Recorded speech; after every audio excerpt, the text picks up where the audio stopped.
All right, so ladies and gentlemen, in the sports of golf, football, softball, baseball, volleyball, along with men's and women's basketball, are all represented this year in the Hall of Fame class.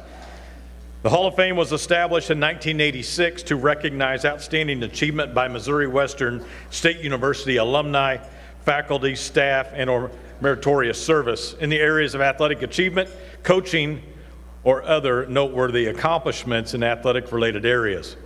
A 5-year waiting period is required for alumni selection. The award may be presented posthumously to alumni, faculty, and staff for service. The selection should be made on the overall career of any individual. However, it may on occasion be based on a single accomplishment. Hall of Fame recipients will be present during the banquet each year. Any living and able honoree is expected to be present to receive their award. Honorees will be given additional time to be present. Our first inductee tonight has waited a very long time for this moment to come. A pioneer is defined as someone who is among the first at something that is new to a community. Mary Pee Wee Nichols is most certainly a Griffin women's athletics pioneer. Let's not have this St. Joseph native and Bishop LeBlond alum wait any longer. The enormity of Pee Wee's impact on Missouri Western women's athletics in the aftermath of landmark Title IX legislation cannot be overstated. Nichols was really at ground zero in the struggle to bring intercollegiate women's sports forward at Missouri Western. Her advocacy for a right to play helped usher in a new era, that of intercollegiate sports for women. Once the programs were up and running, Nichols earned letters in 3 sports: softball, basketball, and volleyball. It was a slow going at first, and not anything at all like we know today. The Griffin Yearbook captured the state of things in 1975, saying a turnout of only 13 players was a discouraging sign for the first season of the women's softball team. Pee Wee persevered through seeing the big picture. She hit about 400 for that first team. Women's basketball at the beginning operated almost entirely on intramural funds and competed on an extramural level. With very few organized practices, amazingly, they still finished 4th in the state tournament, boosting their chances of gaining future intercollegiate status. The 1975-76 season was a breakout year for Pee Wee and the Griffin women roundballers. Nichols led the team in scoring most of the year, marching to 2nd place in the state tournament. Her 10.7 points per game helped the team to a 15-3 record. Pee Wee was successful in every sport she tried, but perhaps shined brightest on the volleyball court. In 1976, as a setter, Nichols helped the team to their then best ever 39-9 record. She was described as an impressive force who was team-oriented. She and her teammates captured the first ever state title for Griffin volleyball. The 1977 season saw Pee Wee and her teammates take Missouri Western volleyball to the next level. After securing the 2nd consecutive state title in school history, they earned a 2nd place finish in the regional tournament. From there, it was on to the AIAW National Small College Volleyball Tournament. Mary's leadership as team captain was instrumental to this team's success. Pee Wee Nichols became Coach Nichols after her playing career. She learned her craft from her mentor, Risa Sumrell, as both an assistant coach and head coach of her own programs throughout her coaching career. Mary's 12 seasons leading Griffin softball was her longest period as head coach. Pee Wee earned bachelor's degree from Missouri Western in both sociology and education social studies. Later, Mary added master's degrees in education administration and education specialist from UMKC to her resume. Upon graduation, Nichols began her career as a coach at Missouri Western. In her 12 seasons as head softball coach, her overall record was 279 and 240. In her 6 seasons as head volleyball coach, the teams went 196 to 103, including the 1987 team that has previously been inducted in the Hall of Fame. Since 2012, Nichols has been at Ford Motor Company. She is currently a team manager and grant writer. The relationship that began as coach and player evolved through the years into mentor and young assistant coach, then into head coaching colleagues, but always longtime friends. Coach Sumrell is in the audience tonight to see her friend honored. Ladies and gentlemen, Class of 2025 Hall of Fame inductee, Ms. Mary Pee Wee Nichols.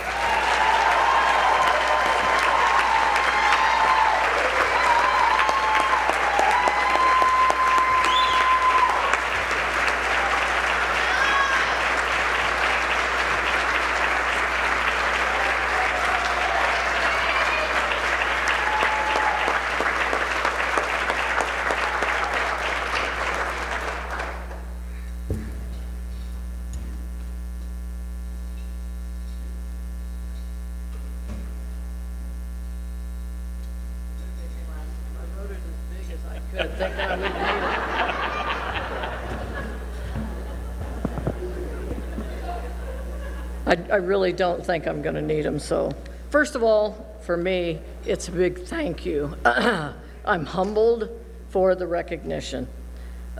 Few people that I need to thank, Myron and Scott, the Hall of Fame committee, Dr. Kennedy, thank you for this, athletic department, for this nomination award. I am honored to say the least.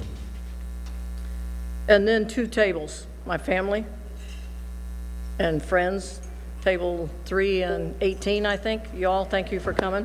Appreciate you guys. And especially Coach Sumwell came up from Mobile, Alabama. Thank you. Appreciate it. You were just here 2 weeks ago, right? And make her come back, and we've asked her to come back a couple more times throughout the year for celebrating the 50th anniversary of women's sports. So I'm sure she'll be back again. And then there are a lot of people here, and I have their names written later, but that were here in '75 when Risa and I were here, and I just, sorry, but have seen a few, but like Jerry and Linda Myers were big supportive of us, Nancy Black, Carrie Hazel Riggs here, I saw Jean Wolosky earlier. These people, when they weren't sure if we wanted to have a women's program, were very, very supportive of the women's program. So I personally thank them. And if I've left somebody out that's here and you were back in '75, I apologize. I already saw my buddy Howard McCauley, who I worked in admissions with. But what I want to do is I want to take you through, and you mentioned a little bit about the history. And so I've discussed this year, and prior to that have not. The history with Missouri Western's women's athletics really started back in 1972 with the passage of Title IX, which was a federal act which granted people the opportunity to participate. It was an education grant, so we could not discriminate based on sex for women to participate. Athletics was part of that grant. And so what I want you to understand is that there was a time when we didn't have that opportunity. And you look now, and we came out 2 weeks ago and saw all the women playing. We got to watch volleyball. We saw softball. I think soccer played that weekend. And so for us who saw where we didn't have programs, it was huge because the volleyball arena was full on that Friday night and Saturday afternoon. So that, that was big for us. But '72 was big for education. And Dr. Kennedy, you're not that old, but understand that this was a time when we looked forward to people joining on board with us. So what it did, Title IX protected and impacted many areas, and one of those was athletics. 1973, 1974, Missouri Western allowed, and back then, my sister Barb's sitting here, and she went to, I think it was Missouri Western College, and then we became Missouri Western State College, and now Missouri Western State University. So we've all seen all of that transfer over. But 73, 74, we played extramurals, and one of my best friends is sitting back there, Diane Withrow. She was here with me in the 73, 74 year, played extramurals. We had a basketball team, we paid our own way, we traveled, we paid our own hotel, foods, and entry fees to be able to go and represent Missouri Western. Some of the other schools already had programs.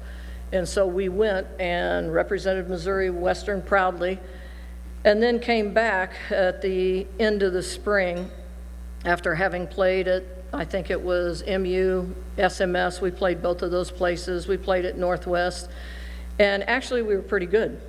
And we were thinking, why don't we have teams here? And so after having placed in second place in the tournament in SMS, we talked about it, and there were 4 of us, and one of the guys has kind of named us as the founding 4 or something like that, but it was myself, Diane, Linda Painter, and Kathy Wagner, who just kind of got together and said, what can we do? You know, what can we do to have the same opportunities here at Missouri Western? So we decided to approach, and this was in the spring of '74, and that's why I have my notes to make sure I get the years right. The spring of '74 to approach the athletic administration, and did, and of course the comment we received, and it was not negative in any way, don't take it that way, but just said at that time there was no funding. And that was all across the country, to be honest with you. It wasn't just here at Missouri Western. So we got turned down there. So Diane and I and my 2 other buddies, we went to Dr. Kennedy, your predecessor, back in 1974, and met with him, and again said, hey, what do we need to do? We really want to have the same opportunities. And the response I received was no funding and no interest. Okay? So, okay, we can take that. Well, I went home not real happy, as you can imagine. So I talked to my dad, and I said, Dad, I don't agree with this. And he goes, do you want to have a team? I went, yeah, we should have the same opportunity. Am I correct? And he said, absolutely. So those of you who are from here in town, my dad was good friends with a lady by the name of Grace Day. Her and her husband, Dr. Boob Day, were from here in the community. Great people, and my dad was on a couple committees with her. And what makes it even more relevant is she was, I think, the only female attorney in the city of St. Joseph for over 30 years, which was pretty impressive.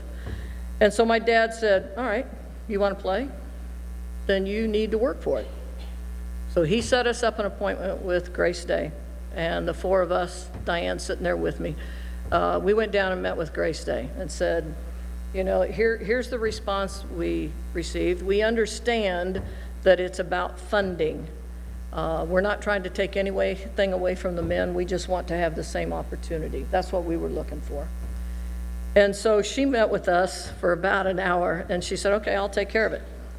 So she did. She called, and again, I thank my dad, because he kind of encouraged me to, if you have a passion for it, go for it. Don't wait for somebody else, right? And so she set us up with the federal office in Kansas City, the Department of Health, Education, and Welfare. And so here the 4 of us go. Thanks, Diane, for always having my back there. We go down to HEW, is what it was called, Health, Education, and Welfare, and we filed a complaint. Not a lawsuit, it was really a complaint. And I told some people here that I'd try and research that for them, but we called it the Painter case because they asked which one of us was the oldest, and Linda Painter was the oldest. She was 21 years old, and so we put it in her name. And so we filed that lawsuit in the spring of 1974. Then in the fall of '74, my friends, the other 3 of my crime buddies, chose to go up north to the Green School and left me here. Okay? They went where they had the opportunity to play. I worked some and continued in school. And that's okay, because then it was late October, early November, and again, I'd have to look up the dates, but I'm sure it's someplace. HEW brought in federal agents to the basement of the library. It was all secluded back then, and the rooms were soundproof. They had federal agents standing outside the door. I am only one of the people. I don't know who else they interviewed. It was never stated. I received a letter in the mail that told me what time to go. Like I said, my friends boarded me, so none of them were invited in. And so I met with them for about 2 hours. And what that did, folks, was I'm sure, Dr. Kennedy, I'm sure they interviewed the administration, you know, and other people here at the time. But it gave me the opportunity to share what we had been through and where we could see this program going here at the school, and to give other young women the opportunity. And so after that happened, that was, like I said, early November, December. Then it was in early spring of 1975, and I couldn't be more prouder that they announced that we would have women's sports, okay?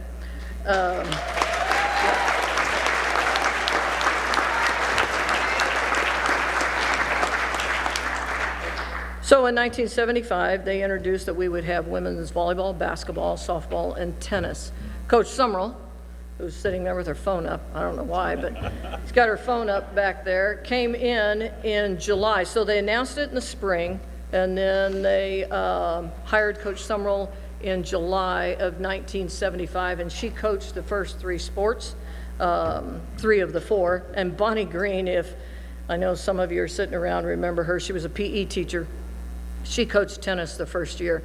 So that was the beginning of it. And I had the opportunity to play for Coach Summerall with 3 sports. I don't know how she put up with us.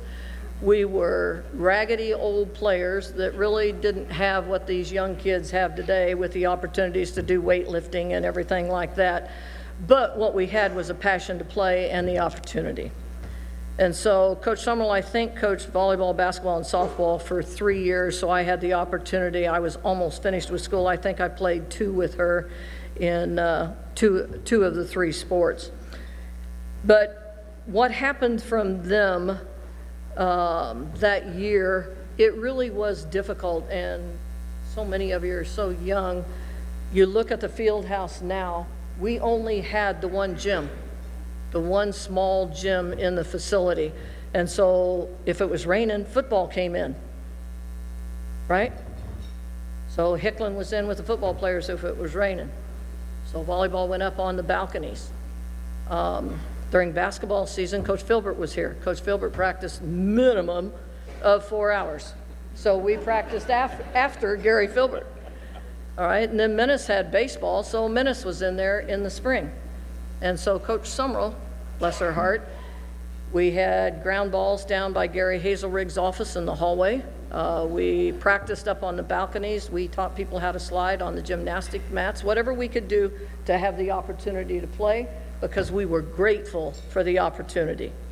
And so, 75, 76 was tough for all of us, but those men coaches also were very supportive of the programs. And I want people to understand none of us saw it as a negative, but a positive for the impact that it could have on Missouri Western. And so when you look back now, we just celebrated the 50 years and are going to do it all year. There's now 9 sports.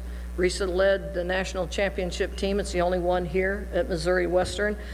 And that, we could name all the numerous champions for district conferences, regional and national championships. But being involved in athletics, and Dr. Kennedy, you mentioned it, it creates leaders. It creates people who have a passion, that learn how to succeed. But trust me, I learned a lot about failure, okay? And that's part of being in athletics.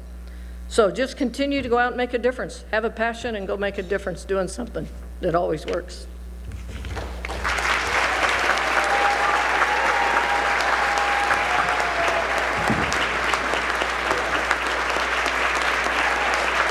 Thank you.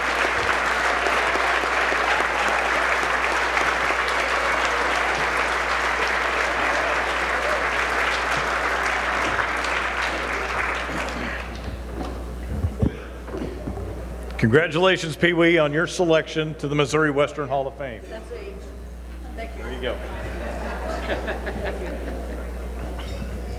Our next inductee that we'll meet tonight has also had to wait a while to accept his honor.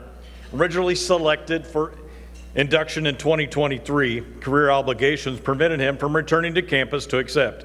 Larry Taylor is a true world traveler, having played professional basketball for and in Brazil for nearly 2 decades. Larry only played for 2 years in Griffin Black and Gold, but he contributed mightily to the success seen by Hall of Fame coach Tom Smith's teams then. Taylor was an unselfish player, recording 320 career assists, that to this day ranks number 5 all time. Taylor was also a durable player, starting all 61 games, winning 46. The Griffins won both a regular season co-championship and a tournament championship in his career. Larry was named to the 2002-03 MIAA All-Tournament team. The Missouri Western single season record book finds Larry's name throughout. He started 31 games in 2002 and 3 and had 84 steals in 2001 and 02, and both are #1 all-time single season best. Taylor was an assist machine, dishing out 170 in 2002 and 3 and 150 in 2001-2, ranked #2 and #4 respectively. Also ranked #4 all-time are his 60 steals, while his 493 points in 2002 and 3 is ranked #7, and 182 made field goals that year ranks #8. For his efforts on the court, Larry was recognized by MIAA coaches as one of the league's top players after both seasons. In 2001 and 2, Taylor earned honorable mention while being named to the 2002 and 3 All-MIAA second team. Larry also drew attention from MIAA coaches for his tenacious defense. Following the 2002 and 3 seasons, the MIAA named Taylor to its all-defensive team. Taylor was also voted the MIAA Defensive Player of the Year the same year. Postseason honors continued to come Larry's way when he landed a spot on the NAPC Pontiac All-South Central Region second team following his senior season. Larry left the USA to pursue a professional career in the game that he loved. His first stop was the semi-pro ABA in Mexico for a short stint. Taylor then secured a spot in the Venezuelan Pro League. However, in 2008, he found his new home, Brazil. 3 years later, in 2011, Larry began to process to become a naturalized citizen. This opened the way for him to represent Brazil in the 2012 London Olympics. During his time on the Brazilian national team, Taylor had the unique opportunity to hone his skills against the very best players in the world. Players like LeBron, AD, and James Harden. For most players, an MIAA conference championship would be a pinnacle career accomplishment, but not so for Larry. In 2015, he became the Liga de las Americas champion with Bauru, his team for 7 years. Larry left Bauru shortly after that to join Mogi das Cruzes. Taylor also loved by Bauru that on returning to his new team to play at Panela de Pressão, Bauru's home court, his #4 jersey was retired in an emotional recognition. Ladies and gentlemen, class of 2023 Hall of Famer, Mr. Larry Taylor.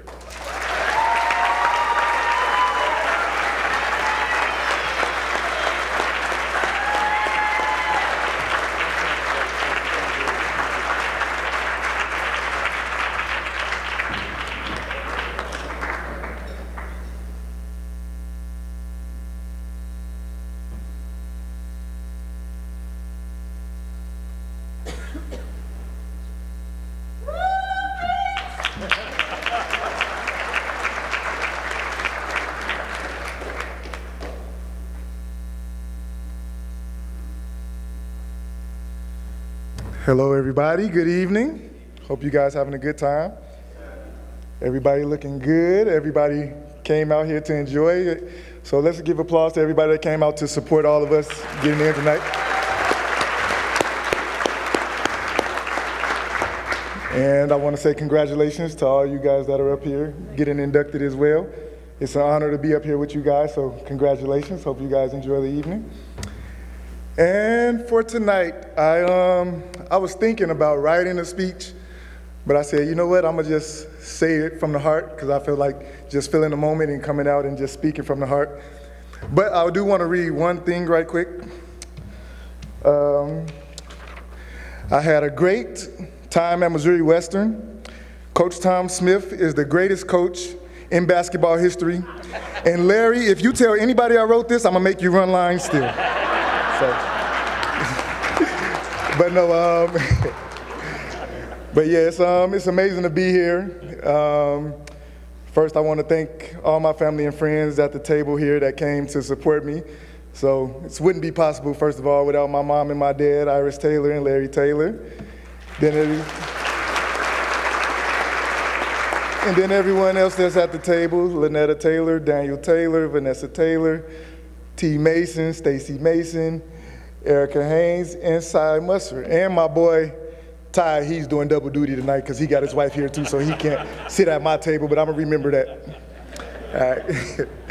But man, before I got to Missouri Western, it was, I went on a couple visits to a few schools, and when I got here, like the first day, Coach Nick picked me up, and he drove me around campus, and he talked to me about the team and everything, and I fell in love with the idea of coming to Missouri Western, so I ended up choosing here, come here. I got back to talk to my coach at my junior college that I was at, Terry Collins, and he was like, Larry, are you sure you want to go there? They have some other guards that are there playing pretty well, which one was Ty Moss, and he said they recruited another guard as well, T. Mason, and he was like, I don't know how many minutes you're going to get. So I was kind of worried about that a little bit, but I was like, I like Missouri Western, I'm going to go there. So I get here my first day on the campus. I meet T. Mason. We were the same recruiting class. And this guy, since day one, was my best friend on campus. So I would have never had any of this possible without having him by my side. So I do want to say thank you, T, for everything in college. And I don't know if Coach Smith knows, the first day I got on campus, me and T met. I'll just put it like this. I got carried away. It was my first time away from home. I don't know how I got back to my dorm room.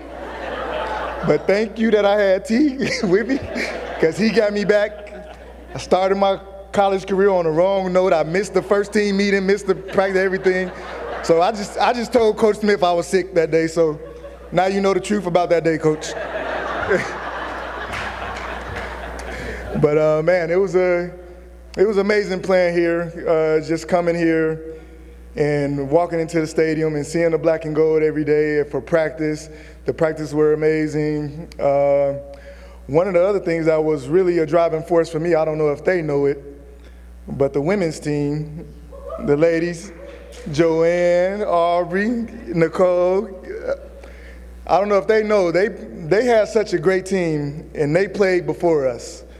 So now it's like they go out there and they perform. Now we can't come out and we can't like look stupid on the court. We gotta hold up our end of the deal. So that did make me want to play better. I'm like, the girls, they can't show us up. We got to come out. We got to win too. So thank you guys for playing so well, because it gave me motivation to be able to do what I needed to do. But outside of that, I just had a great career here. I came here. I worked hard every day. A lot of people see the accolades that I get afterwards. And, you know, being able to play pro ball for so long, a lot of people still ask me today, like, wait, you just retired right now? Like, you were 44 years old retired? Like, yeah, I worked hard and, you know, followed my dreams. So I would say one of the messages I would like to give to everyone here, and especially the young people that are here and the current women's basketball team that is here, thank you for helping us out and, you know, doing you guys things tonight. I just want to say for everybody, just dream big, bigger than you can imagine. Like, I would have never imagined that I would leave Missouri Western in 2004 when I graduated, and that in 2012 I would have an opportunity to play in the Olympics. So it just showed me that hard work does pay off.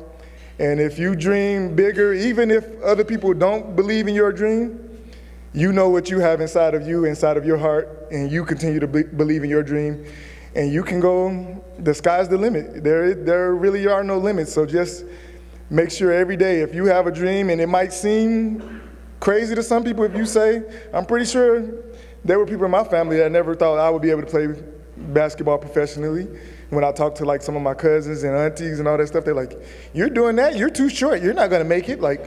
Okay, but I knew what I wanted to do. So, you know, that's my message to everyone. Just make sure you dream big, bigger than you can imagine. If you have a dream and it's big, dream bigger than that, because you can ultimately achieve your goal if you're willing to put in the hard work and the sacrifice that comes along with it. So that's all I want to say. I want to thank everyone once again for being here. Thank you guys for having me. I'm not going to talk too long. I tried to cut my wine back a little bit so I wouldn't talk too long. So I'm going to get back to my wine over there and hear everyone else speak. But thank you so much. I love you guys, and thank you for supporting.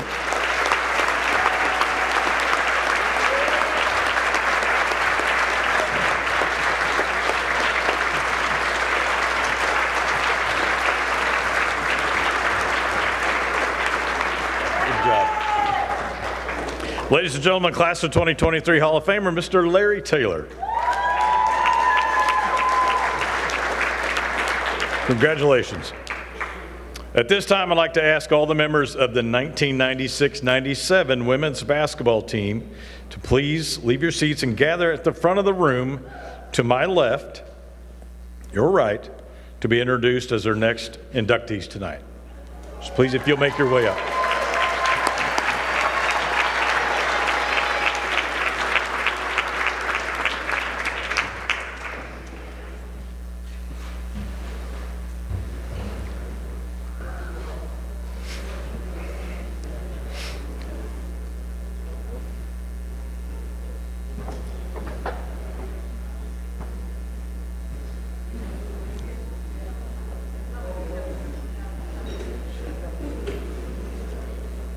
In just his second year as Griffin head coach, Dave Schleifer led this amazing team to MIAA dominance, taking home both the conference regular season and tournament titles in 1996-97.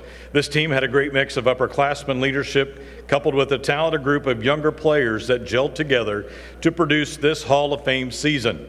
The Lady Griffins posted a 24-7 overall record built on the foundation of their 14-4 MIAA conference record. Going 3-0 in the MIAA tournament, played at the Missouri Western State University Fieldhouse, locked down their #1 seed in the NCAA South Central Regional Tournament. After prevailing in their semifinal game against Abilene Christian, the Griffins' season came to an end against West Texas A&M. A season this successful naturally produced its share of conference postseason honors for those who were most responsible for it. Dave Schleifer was voted Coach of the Year in the MIAA. At the same time, senior star Jenny Marr was honored with Co-Most Valuable Player Award.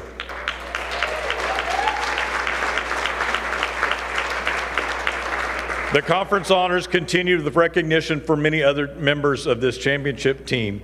Jenny Marr was tabbed as an All-MIAA first-team selection at forward. Senior guard Tony Wood earned a spot on the All-MIAA second team. Rounding out the all-conference selections were honorable mentions for Dana Oberstadt at guard and Sarah Elgin at forward, Stephanie Jackson at forward, and Bridget Gittens at center.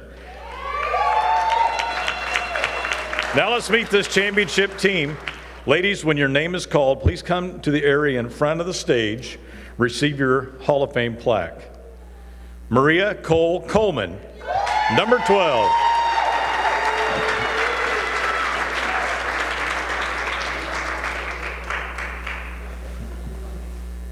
Congratulations, Maria. Centauria Cece Roulette, number 22. Congratulations, Cece. Dana Oberstadt Jones, number 24. Congratulations, Dana. Shannon Waylert Speaker.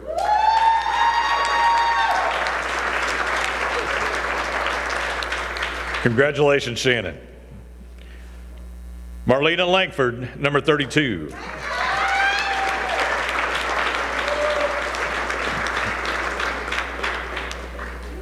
Congratulations, Marlena.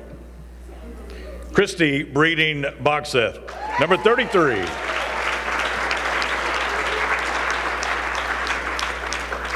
Congratulations, Christy. Jenny Potter Brooks, number 34.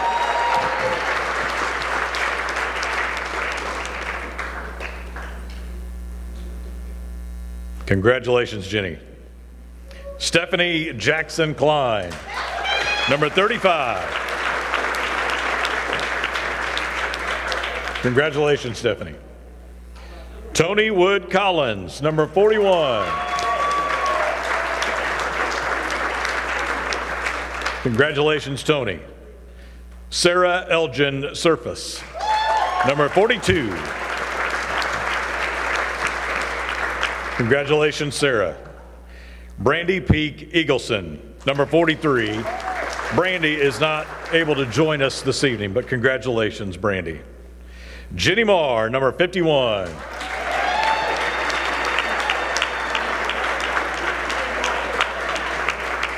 Congratulations, Jenny. April Muse, number 52. April isn't able to join us tonight. Bridget Gittens Johnson, number 54.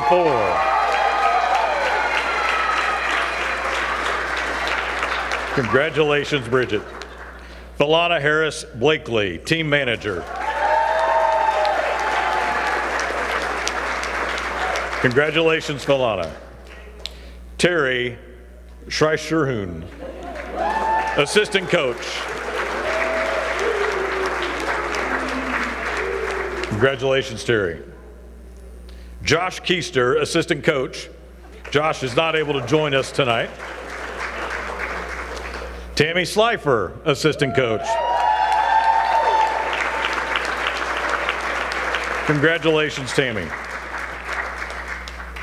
Dave Slifer, head coach.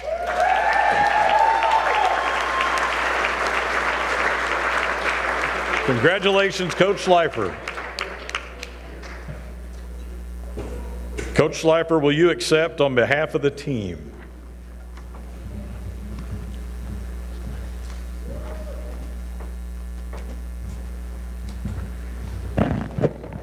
All right. Thank you so much. This is so fantastic to be back here. It's so cool that we've got almost everybody back. It's amazing. It's stunning. And so I started doing some math and I had to put it out to these guys. I go, you guys are about 50 years old now. Holy cow. And they look like they could play right now, don't they?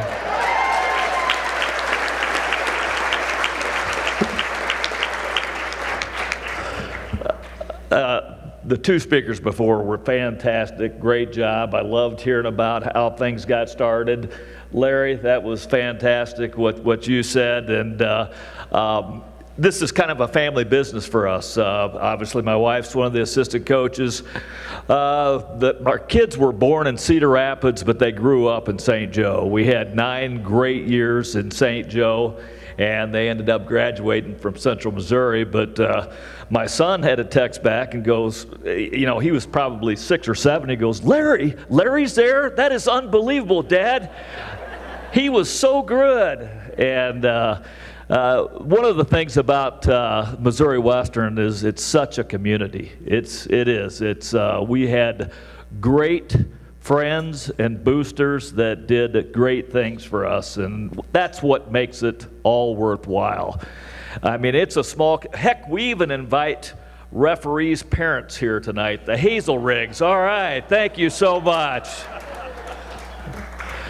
No, we appreciate Fred and Shirley Frieders, Jerry and Linda Myers.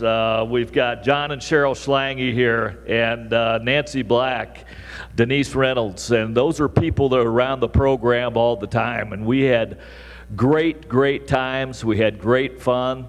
A couple quick stories. We had a great trip to Florida. And so we got to play in the first Disney Classic. And that has been how many years ago. You guys were 20 then. But we stopped at, Bridget said, hey, my grandma wants you to stop by and we're going to feed the team. Oh my gosh, what we had, fried chicken, collard greens. It was fantastic, but Grandma wouldn't come out. She was back in the kitchen cooking the whole time until the end. And at the end, Bridget goes, hey, Coach, she wants to have a beer with you. So I got to go back and have a beer and then drive the van back to the hotel.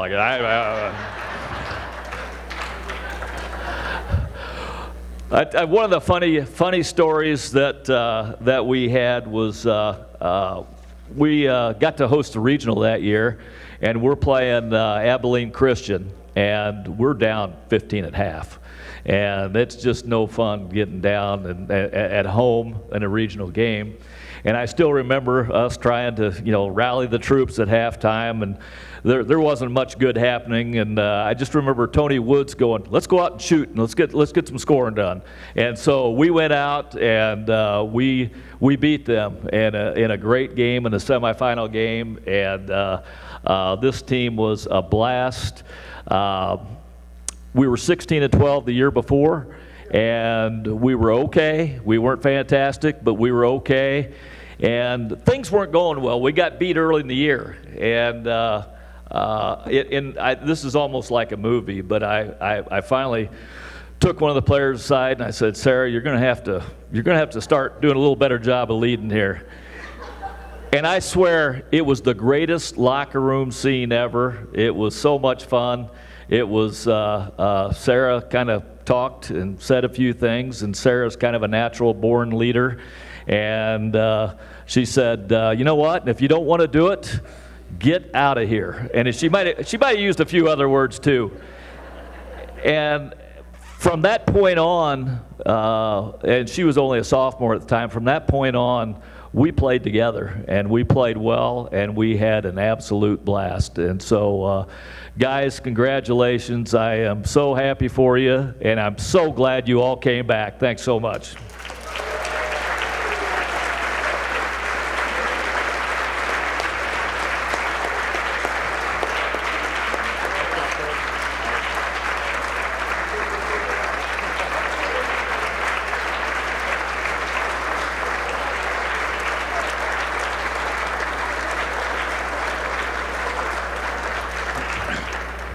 Ladies and gentlemen, our 2025 Hall of Fame inductees, the 1996-97 Griffin women's basketball team.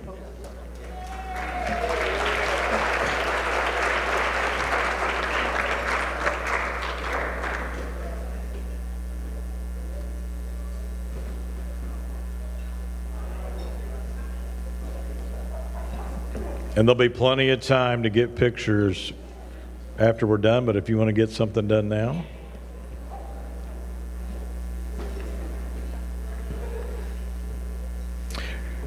Our next inductee wore black and gold for only 2 years, but his efforts helped change the entire trajectory of Griffin baseball. Ryan Zinn played first base for Missouri Western in 2005 and 2006. Ryan's offensive output was his biggest contribution to the Griffins. His name is still in single-season Missouri Western baseball record books in several categories. Ryan's 22 doubles in 2005 ties him at #1 all-time. In 2006, his .418 batting average and 81 hits ranked #3 and #4 respectively all-time best in a single season. 50 runs scored that year is ranked #9. Lastly, his .407 putouts still holds up as #1 all-time. Ryan's performance is also well represented in the Missouri Western career record book.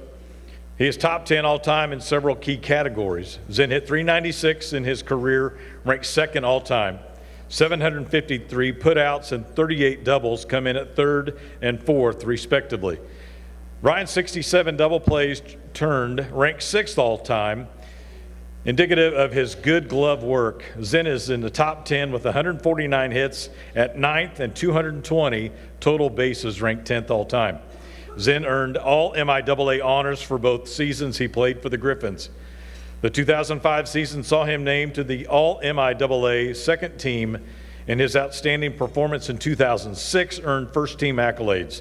The recognition for Ryan's 2006 season wasn't limited in the to the MIAA, as he was named to the All-Central Region first team at first base. Ryan was an outstanding senior leader in 2006, both on the diamond and in the dugout. For this season, the team posted a 31-25 overall record and a 21-9 MIAA conference record. The 2006 team was the first ever NCAA tournament qualifier for Griffin baseball. Coach Buzz Verduzco credits his 2006 team as the catalyst for his program's future success. Zinn's love of baseball started, as it does for many kids, playing youth baseball for your team that your dad coaches. In Ryan's case, it was for quick copy printing, and Ryan's dad is Dwayne. Dwayne is here tonight to share the evening with Ryan, along with Mom Roberta and Ryan's brother Justin, who no doubt played hours of catch with him back in the day. Ryan's family more than fills the hours baseball used to, Ryan's family more than fills the hours baseball used to demand. Ryan and Heather have been together since 2006, meeting while both were here at Missouri Western. Daughter Keely, 19, daughter Cora, 11, and son Nolan, 8. Keep Ryan and Heather very busy these days. Zen graduated in 2006 with a degree in sports management from Missouri Western. In 2015, he graduated from John Patrick University with a master's degree in medical physics. Since 2008, Ryan has worked for medical physics consultants. He is currently a diagnostic medical physicist. Ladies and gentlemen, class of 2025 Hall of Fame member, Mr. Ryan Zinn.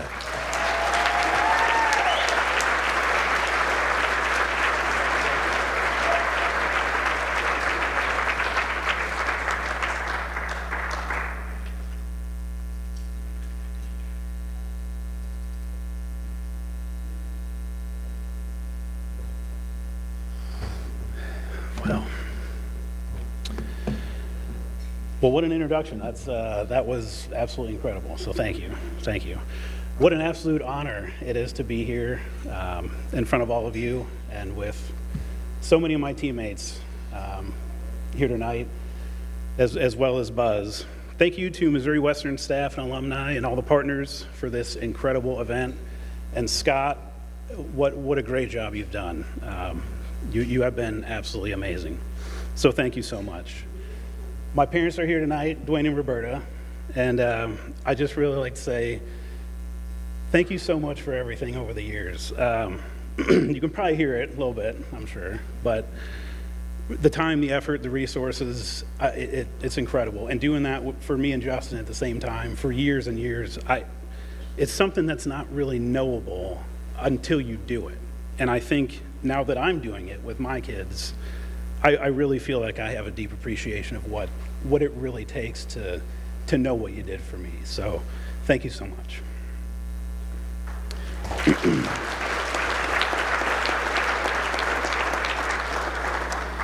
So I figured Buzz was going to be up here. I think everybody knew he would be up here at some point. Obviously, well-deserved. Congratulations. I just thought I would be out there supporting him when he was up here. And yet here we are. Together, going in together. What a special moment. So thank you. That is special. That is special. I didn't start my baseball career here. I was at a place and I needed to make a change. I knew someone that played here, and I talked to Buzz, and he couldn't guarantee me anything, but he said, I'll give you an opportunity. So I made that decision. I came here. And he did. He gave me a shot, and here we are today. So thanks again. That opportunity as well, though, I got to play on the best team with the best guys I've ever played with in my life. And a bunch of them are here tonight. And it's that rowdy crowd back there. Go Griffs, go Griffs.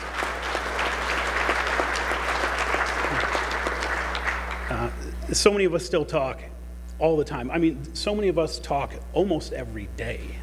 We try and get together every couple years, still 20 years later. I've been on teams my whole life. You might make a buddy here and there. There's a ton of them sitting over there tonight. So thank you, guys.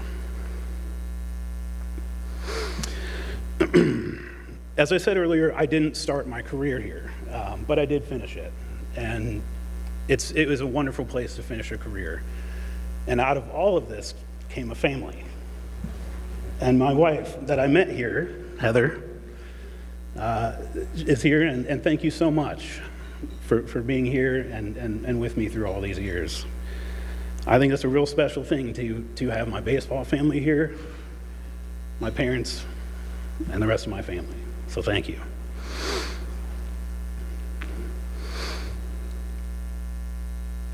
Now we've got 3 little Griffs sitting right over there. Keely, Cora, Nolan. They're not so little anymore, though.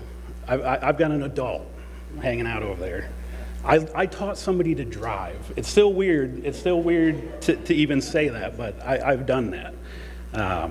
It's absolutely wild. But thank you so much to Missouri Western, all the people here that so many of you that have been influential in my life. It's truly an honor. Thank you.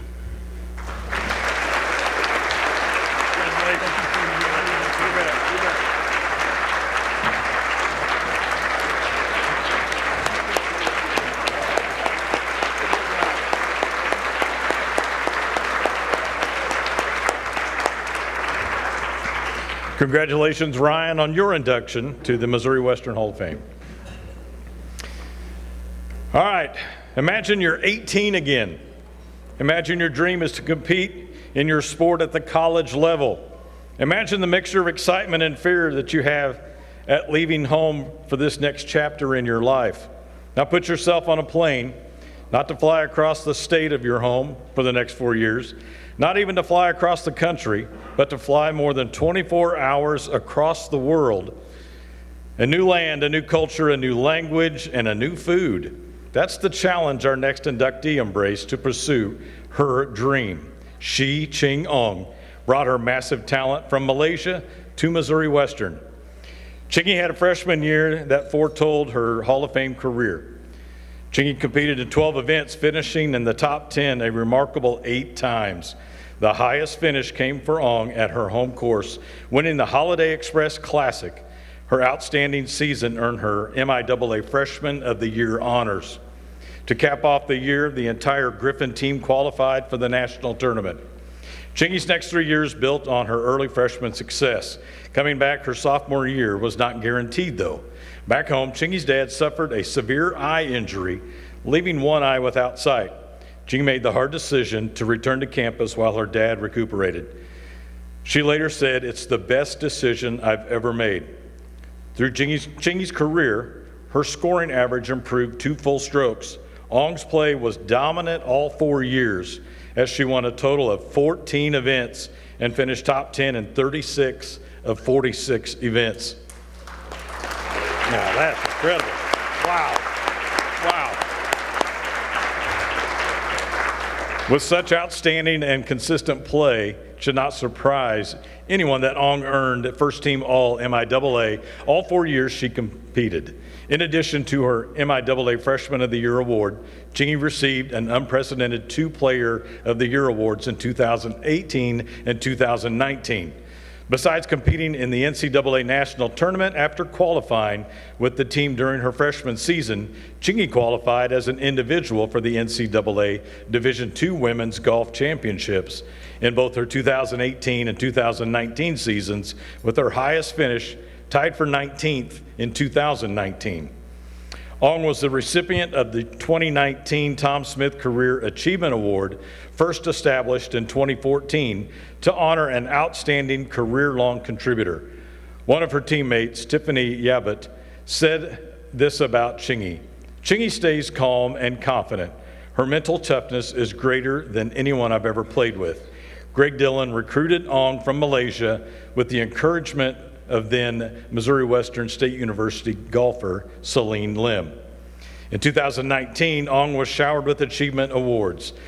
These included nominees for NCAA Women of the Year, Google Cloud Second Team Academic All-American, and Ken B. Jones Award finalist, both first ever from Missouri Western State University.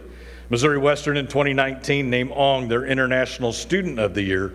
Finally, in addition to being named WGCA All-Region 4 times, she earned 2019 WGCA All-American. Ong is truly the epitome of a student athlete. Chingy graduated from Missouri Western in 2019 with a degree in biology and health science, earning the designation of MIAA Scholar Athlete all 4 years. Ong was the Missouri Western Female Golf Student Athlete of the Year for 2015-16, and then selected at the Missouri Western State University Female Student Athlete of the Year in 2018-19. After Missouri Western, Ong earned a Doctor of Physical Therapy degree from the University of Oklahoma. Chingy is using her degrees in her current career. She has worked for ATI Physical Therapy since June of 2022. She is helping patients as a physical therapist. Ong is grateful for her close-knit family.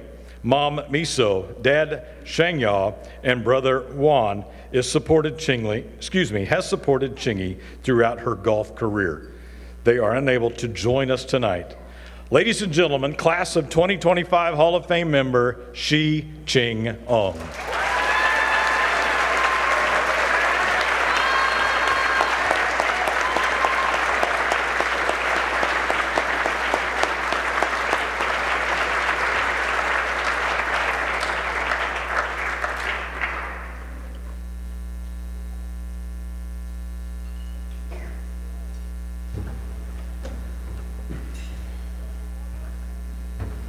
Good evening, everyone.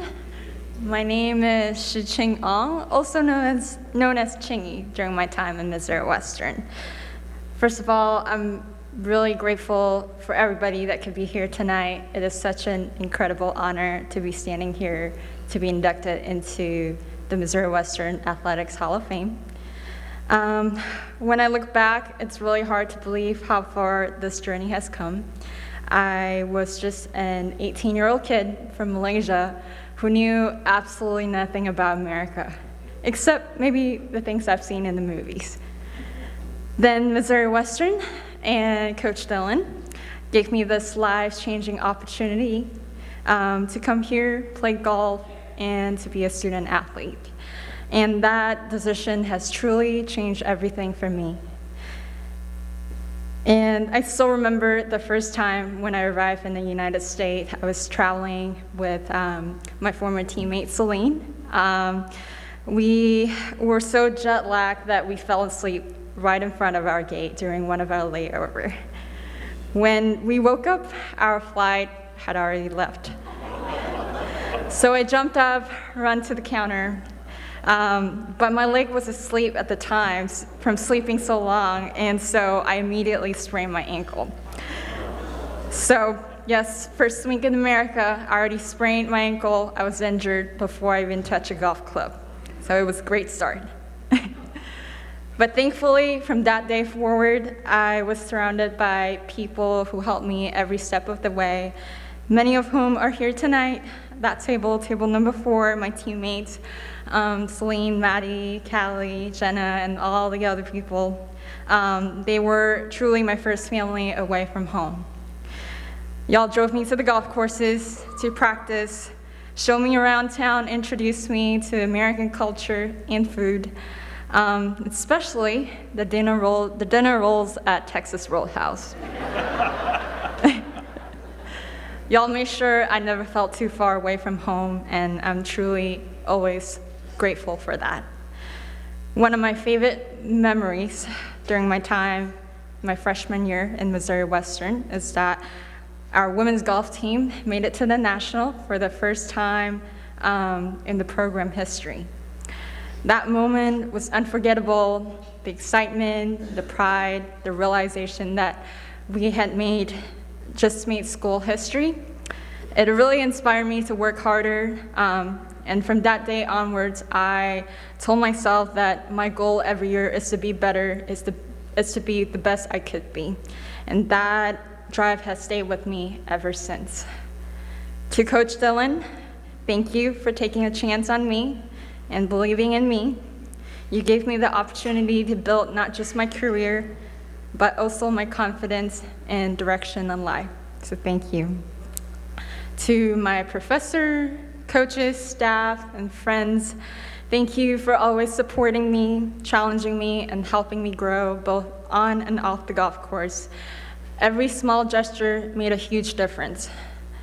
And to my family who can't be here tonight, and to my partner, thank you for your love, patience, and unwavering support. Even when miles apart, my parents and my brother have always been my foundation.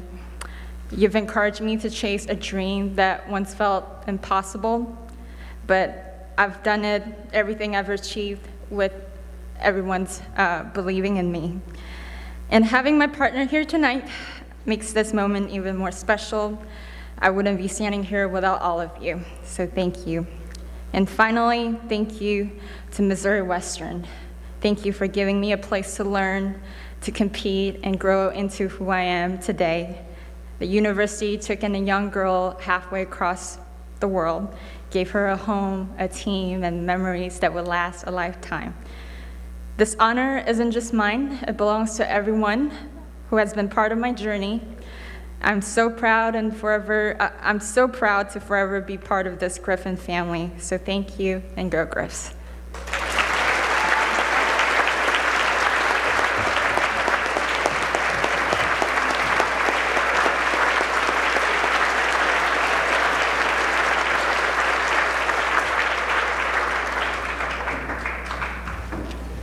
Congratulations, Chingy, on your selection to the Missouri Western Hall of Fame. At this time, I'd like to ask all the members of the 2001-2002 women's basketball team, please come up forward, front of the room like the other team to my left, as you are to be introduced as our next inductee.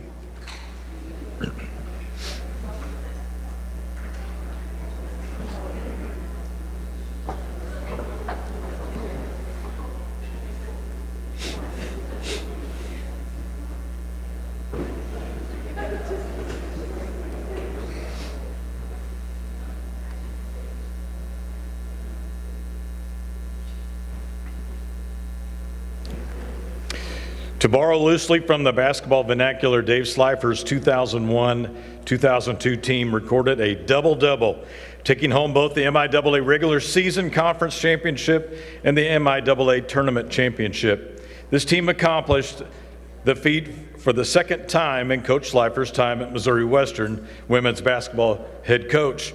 While going 27-3 on the full season, these ladies were 16-2 in the MIAA play, and followed that up with a 3-0 MIAA tournament record, winning the title. Along the way, these players created many highlights for themselves and in Griffin fans who followed them. They ferociously defended their home floor, losing only once in 18 games. It was the sixth consecutive season to record more than 22 wins and finish top 3 or better in the MIAA. That season ensured home court advantage in the NCAA regional tournament. Lastly, the team's 76 points per game remained second best in program history. The MIAA voted Coach Slifer its Conference Coach of the Year. Additionally, Kodak Russell Athletic named Slifer a Coach of the Year finalist. MIAA coaches voted several Griffin players onto their postseason all-conference teams. The all-MIAA second team was dominated by Griffins, with Carlos Holland at guard, Nicole Lindsay at center, and Krista Small at forward. Joanna Stolke earned an honorable mention nod for her play at forward. Give him a hand. He's awesome.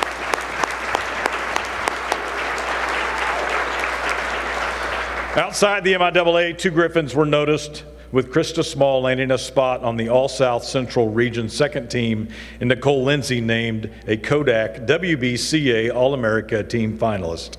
Now let's meet this championship team. Ladies, when your name is called, please come to the front of the stage and receive your Hall of Fame plaques. Kayla Humphrey, number 3. Kayla could not be here tonight. Joanna Stolke Mance, number 4.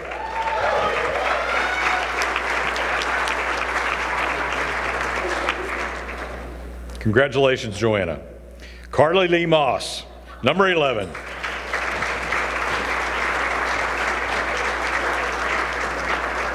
Congratulations, Carly. Krista Small Wimberly, number 12.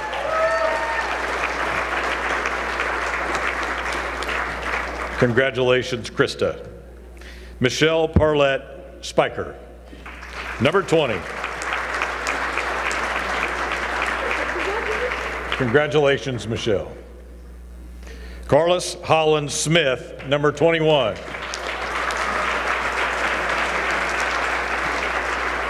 Congratulations, Carlos. Lakeisha Jones, number 23.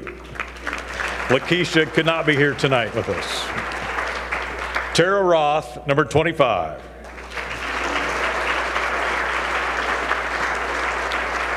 Congratulations, Tara. Rebecca Patton Bailey, number 30.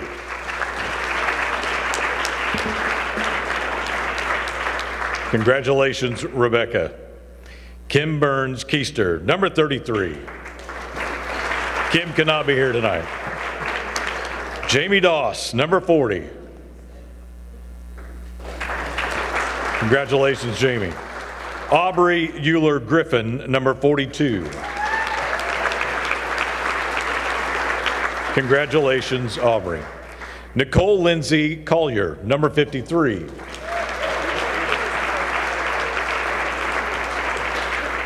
Congratulations, Nicole. Shannon Barr Frazee, team manager.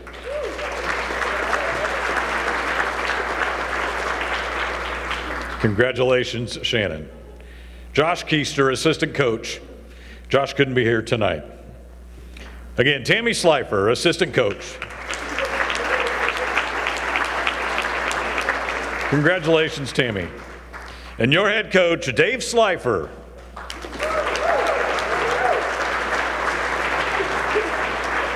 Congratulations, Coach Slifer.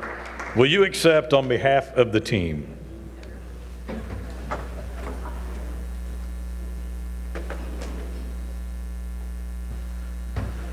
Absolutely. This was a fun team to coach. We number one in the country. We were number one in the country. It was the one that got away, and I love you guys. And that hurt. That was the toughest loss that I've ever been through, and that's part of life. We rebounded from it and had a couple great years after that, but. Guys, that was, I do need to explain one thing too. I see that Hannah, I want you to know that your mom stepped in for the All-American, and I don't know if it was a real story or not, but here I'm sticking to it. We were 13-1 without her. I don't think it's quite right, but thank you, Joanna, for coming in for the 1 year here.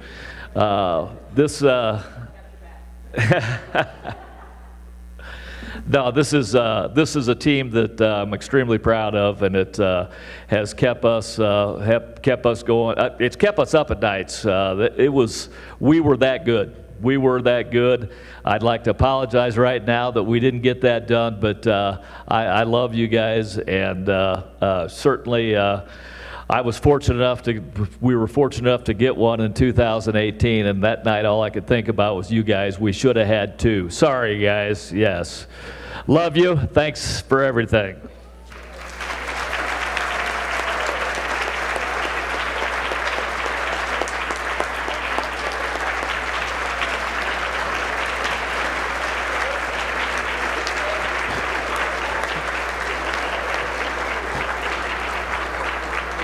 Ladies and gentlemen, your class of 2025 Hall of Fame inductees, the 2001-2002 Griffin women's basketball team.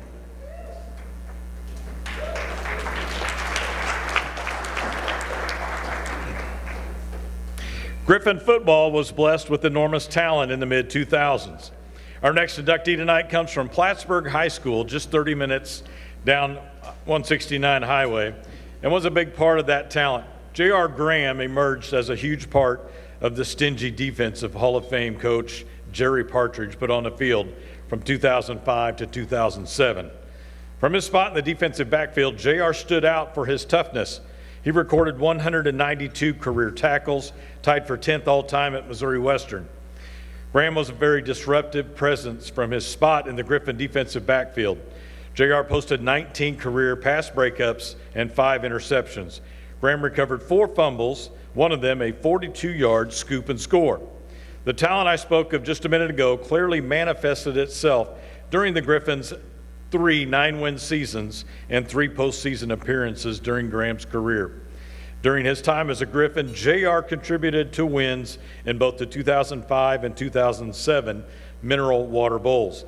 He was also a driving force that pushed the Griffins to their first ever appearance in the NCAA playoff. J.R.'s impact on games didn't go unnoticed, as opposing league coaches voted Graham onto the All-MIAA first team in 2 consecutive seasons, 2006 and 2007. In 2006 season brought all-region honors to J.R. as he was named to the 3rd team for his outstanding season. Graham is grateful for all the support he received from his family and extended family throughout his football career. The post-game meetings were always filled with hugs. Here you see Mom Lucy, JR with sister Colleen, his dad Gary, and finally JR's second mom, Vanessa, actual mother of fellow Griffin and lifelong friend, Joey Harris. JR met his wife Amanda, a Griffin women's basketball player at the time, while at Missouri Western. They have 3 children and their wonderful family, Kira, 18, Cash, 10, and Cruz, 8. Graham graduated from Missouri Western in 2009 with a degree in physical education. Since graduation, JR has worked at PM Construction and is a union pipe fitter. JR had a special career as evidenced by his induction in the Hall of Fame tonight. However, before tonight, he garnered a spot on the 2000s All-Decade team, signifying Graham as one of the best players of his decade. Ladies and gentlemen, class of 2025 Hall of Fame member, Mr. J.R. Graham.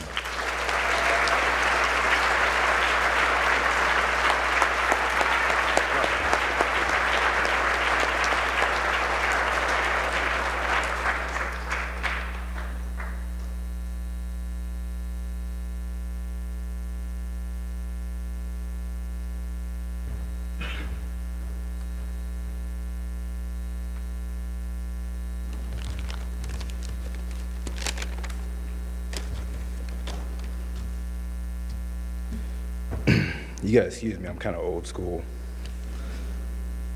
I had to write my speech down on paper. And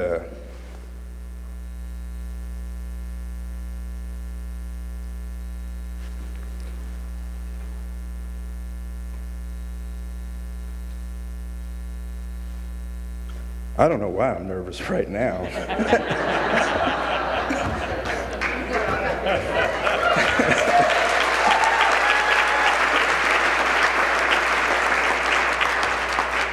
Here's the crazy part. I work construction. I can talk to the same number of people, but they're normally wearing hard hats and high vis, and it doesn't bother me, right?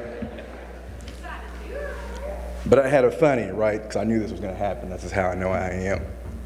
So when we had the all-decade team, I met my wife after my playing years. So a lot of her family would ask, "JR, how good were you?" I'd be like, "I was okay," you know. So when this came out, they said, "JR, how good were you?" I said, "I was okay."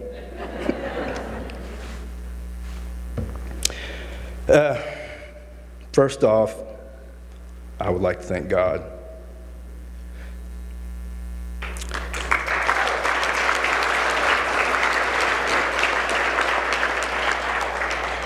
For just making this weekend possible. I'd like to say congratulations to all the 25 inductees. Congratulations. I'd like to say a special congratulations to Nathan.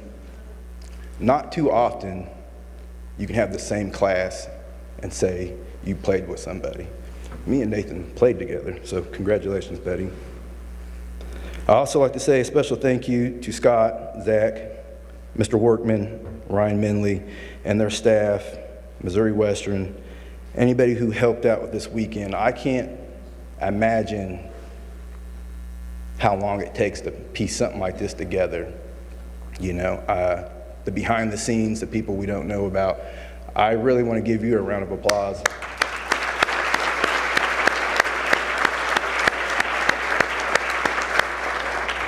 And tell you thank you, because I know I've probably been a kind of pain in your butt with the phone tags and the emails and just being so accommodating. I just want to tell you thank you.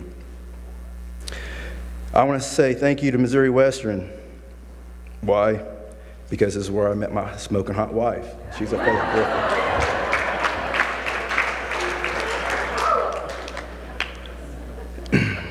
I had some fellow teachers who helped me along the way. Miss Allen, Miss Hartenbauer, Miss Wilford, I want to say thank you. Myron, Kate, and Becky and staff, I want to say thank you. I want to say thank you to my fellow teammates. Michael Cobbins, Leon Douglas, Tony Matsky. I want to say thank you to Coach P and his staff.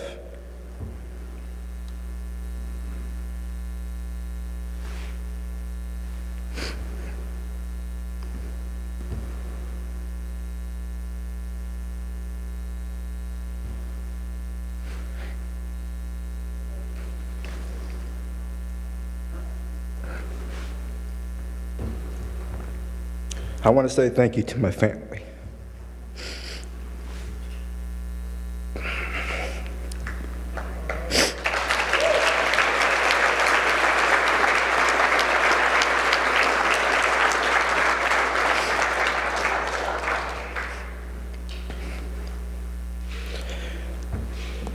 I watched my mom and dad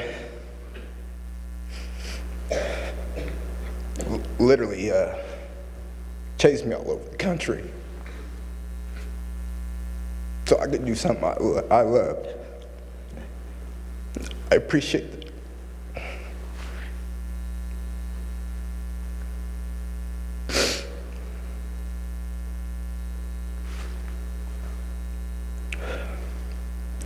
I'd like to say thank you to my best friend, Joey. He's here in the audience today. Joey, raise your hand.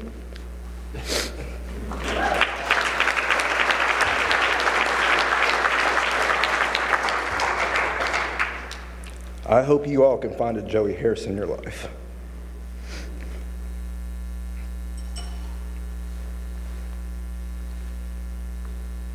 I'm pretty sure he's kept me out of jail a couple times and kept me alive a couple times. He's a special friend.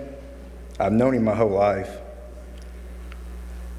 Someone asked me, Jared, how are you so athletic? And I said, well, when you compete with someone every day, it just comes natural. So when I say we competed every day, my longest memory of someone that I met in church at 5 years old grew into my next door neighbor, and we were raising kids together. I was the best man at his wedding. He was the best at mine. Thank you. I would like to leave something here today. I had titled it to my daughter Kira, my son Cash, my other son Cruz, my nephew Everett, Harvey, niece Vivi. But if the shoe fits, wear it.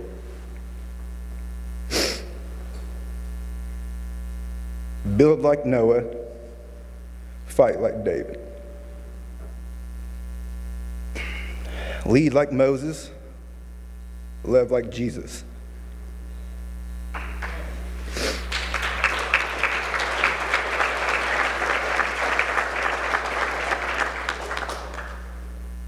Pray like it all depends on God. Work like it all depends on you.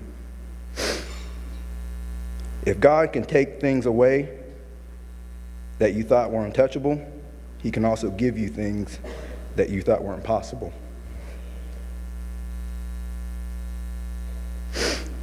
People do not decide their futures. They decide their habits. Their habits decide their futures.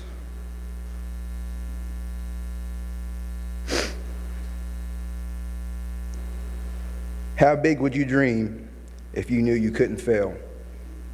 So I'm telling you to dream big. Don't let anything stop you from your dreams. I love you. Thank you.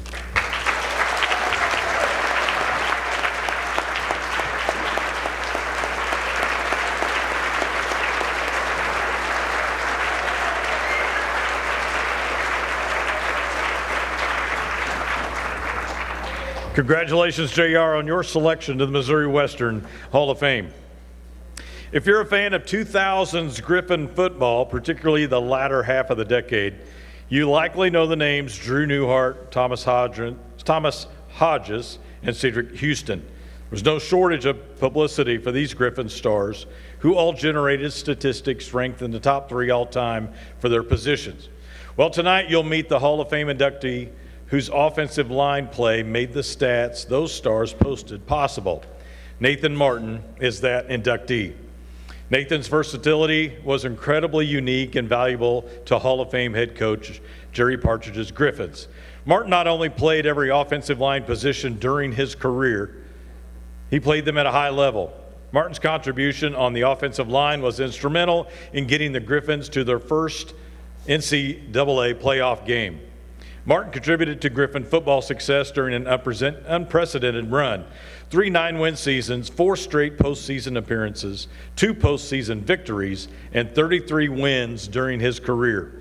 Nathan earned the respect of opposing coaches who voted Martin all MIAA honors twice in his career.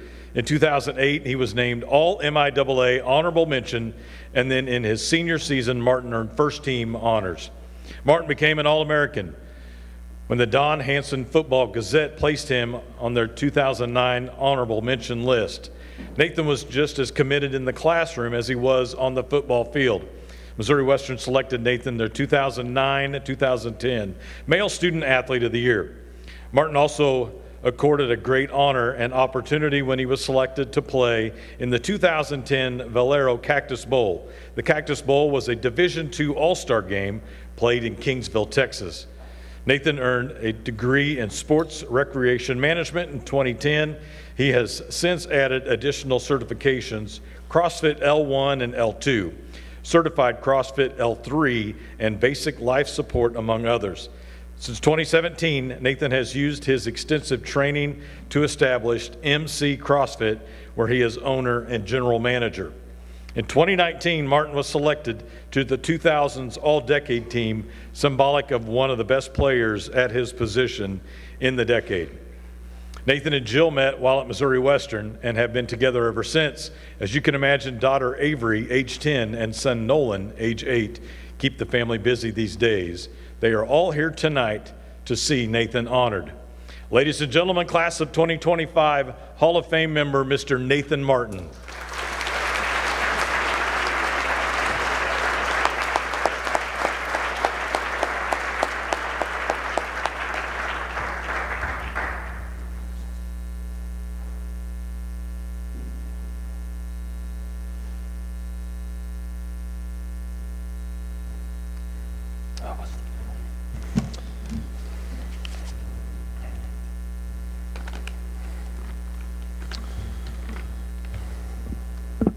All right, I'm going to try and stay on script here. I am both humbled and deeply grateful to be standing here tonight receiving such a meaningful honor. I want to thank the Hall of Fame committee for even considering me for something like this, and congratulations to all the other inductees being recognized tonight. Every single one of you have earned this. Now, I may be the one standing here at the microphone, but I didn't get here alone. I've been surrounded by incredible people who helped shape me, support me, and push me to be better. There's a Phil Jackson quote that says, "The strength of the team is the individual member, and the strength of each member is the team." That couldn't be truer. My greatest strength has always been my team. I want to start by thanking my parents. Dad, you're the reason I ever wanted to play football. You were my first coach, the one who taught me how to run, throw, or catch a ball. My love for sports came from you. I wouldn't be standing here without your instruction, guidance, and patience. Mom, you were my first fan, my biggest fan. It didn't matter the sport, the outcome. You were always there cheering me on and making me feel like a winner, even on the hard days. You never let me give up. You believed in me even when I didn't believe in myself. I also want to take a moment to mention my stepfather, Bob. He's no longer with us, but I know he would have thought this was pretty cool, and I know he'd be proud. To my family and friends that came out tonight, thank you. Your support means more to me than I can say. To my coaches, Coach Partridge, thank you for giving me the opportunity to keep playing after high school. A lot of athletes don't get that chance, and I'm forever grateful you took the chance on me. I'm also lucky enough that 2 of my former coaches are still part of the current football staff, Coach Fenwick and Coach Throck. You 2 are by far the smartest coaches I've ever had. Your football knowledge and attention to detail showed me truly what it takes to play at the college level. Coach Eilers, it's hard to put into words what this man means to me. You made me a better football player, yes, but more importantly, you made me a better person, a better teammate, friend, husband, and father. Your passion for life and unwavering loyalty to the people in your life are things I still strive for every day. There are a few other coaches that deserve recognition as well. Coach Trotter, Coach Smith, and Coach Bell. Thank you for playing part in my story and reminding me that football should always be fun. I also have to give a special shout out to Myron Unzicker. Some of my favorite memories were made in your training room. It was always full of laughter and energy. Yeah.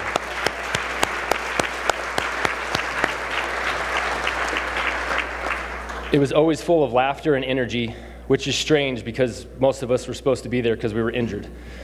But you always made that space feel like a home. To my teammates, my brothers, thank you. You pushed me, challenged me, and made me better. If nothing else, you definitely made me look better than I actually was.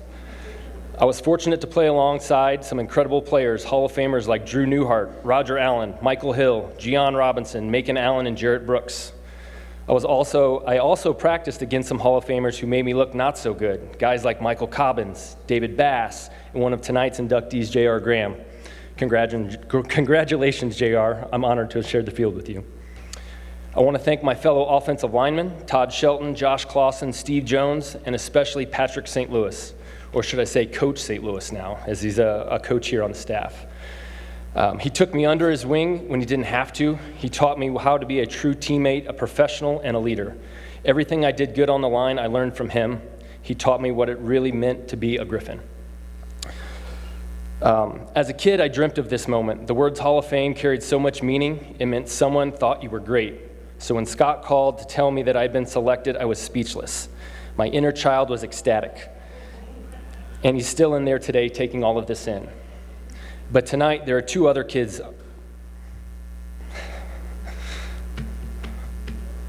There are two other kids that I want to share this moment with. My children, Avery and Nolan. I hope this makes your dad a little cooler in your eyes. And while being in the Hall of Fame has always been a dream of mine, my biggest goal now is to be a Hall of Fame dad to the both of you.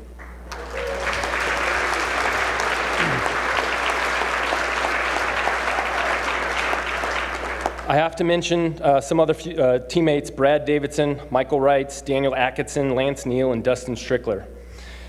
Well, let's say we may not have made each other better football players. We probably caused a few gray hairs for our coaches, extra laps and up downs, maybe some community service, possibly a night or two in jail. But those ups and downs forge lifelong friendships, and I'll always consider you family. And finally, my wife, Jill, the original Griffin girlfriend. We met at Missouri Western our summer of our freshman year, and you've been by my side ever since. Win or lose, you've always believed in me, you've pushed me to be better, and seen potential in me that I didn't see in myself. I don't know if I've fully lived up to that potential yet, but I wake up every day trying to make you proud. You're the heart of our family, and I wouldn't be the man I am today without you. I owe so much to this university, this program, and this sport. Football has taught me lessons that go beyond the field, about teamwork, resilience, humility, and leadership. The position of offensive line is unique. We don't have stats. There's no highlight tapes. There's no Lineman of the Year award. If we do our job right, our back should almost always be to the ball. We shouldn't even see our team score. And if our name is mentioned, it's usually because something went wrong. If we do our job right, no one knows that we did it. It's a selfless position. Our job is simple: to protect, to make sure others are safe and have the opportunity to succeed. And that's what I've always loved about being an offensive lineman. Our success is measured by the success of those around us. And that's the biggest lesson I've taken from my time at Missouri Western, that the most meaningful way to succeed is to help others succeed. Thank you, and go Griffs.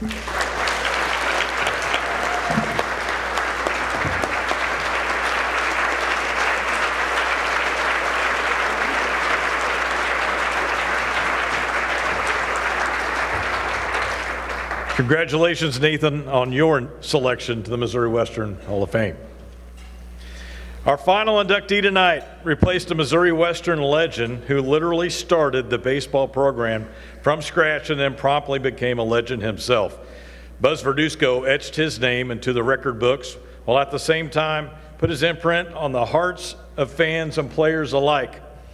Buzz Verduzco's road to the Hall of Fame tonight began nearly 2,000 miles from St. Joseph, Missouri, as an offensive star for the Merced College Blue Devils in 1982.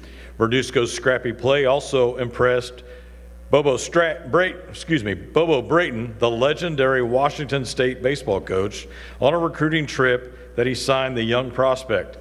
Buzz hit .313 during his 2 seasons in uniform. His stat line was strong enough to earn Verduzco's all Pac-10 second team honors in 1985. In 23 seasons at Missouri Western, Verduzco racked up a 52.3 winning percentage and is in the always tough MIAA. That percentage was even higher at 55.9% in league games. His 428 MIAA wins are ranked number 2 all time in MIAA history. 2013 was a signature season for Coach and Griffin baseball. Years spent building the program, recruiting great players, and teaching the Griffin way culminated in the program's first MIAA championship. It was a year to remember as the Griffins reached 40 wins overall and were 28-5 in the MIAA. For this, Coach Verduzco was named MIAA Coach of the Year. The wins and losses are important, no doubt about that. Coach Verduzco was always in it for his players, though. Let's see how that priority measures up. Verduzco had 114 All-MIAA players, a Pitcher of the Year, an MIAA and National Player of the Year, 8 All-Americans, 3 Major League Baseball drafted players, and 4 teams advancing to NCAA regional play. His career 629 wins for Missouri Western makes Coach the all-time winningest coach in Missouri Western baseball history. When Buzz retired following the 2023 season, he became a part of Missouri Western baseball royalty as only the second baseball coach for Missouri Western following Doug Minnis. The two legends have combined for 53 seasons at the helm and 1,312 wins. Though the memories will last forever, Griffin baseball won't be the same without them. Buzz is a family man, and his family has always been a priority in his life. His son Chaz, wife Tracy, and daughters Sarah and Samantha join us tonight with great pride to honor his career. It's great to have work partners you trust and respect, especially when that partnership is a long one. They are with you to celebrate the good times and help navigate the tough times. Ladies and gentlemen, class of 2025 Hall of Famer, Mr. Buzz Verduzco.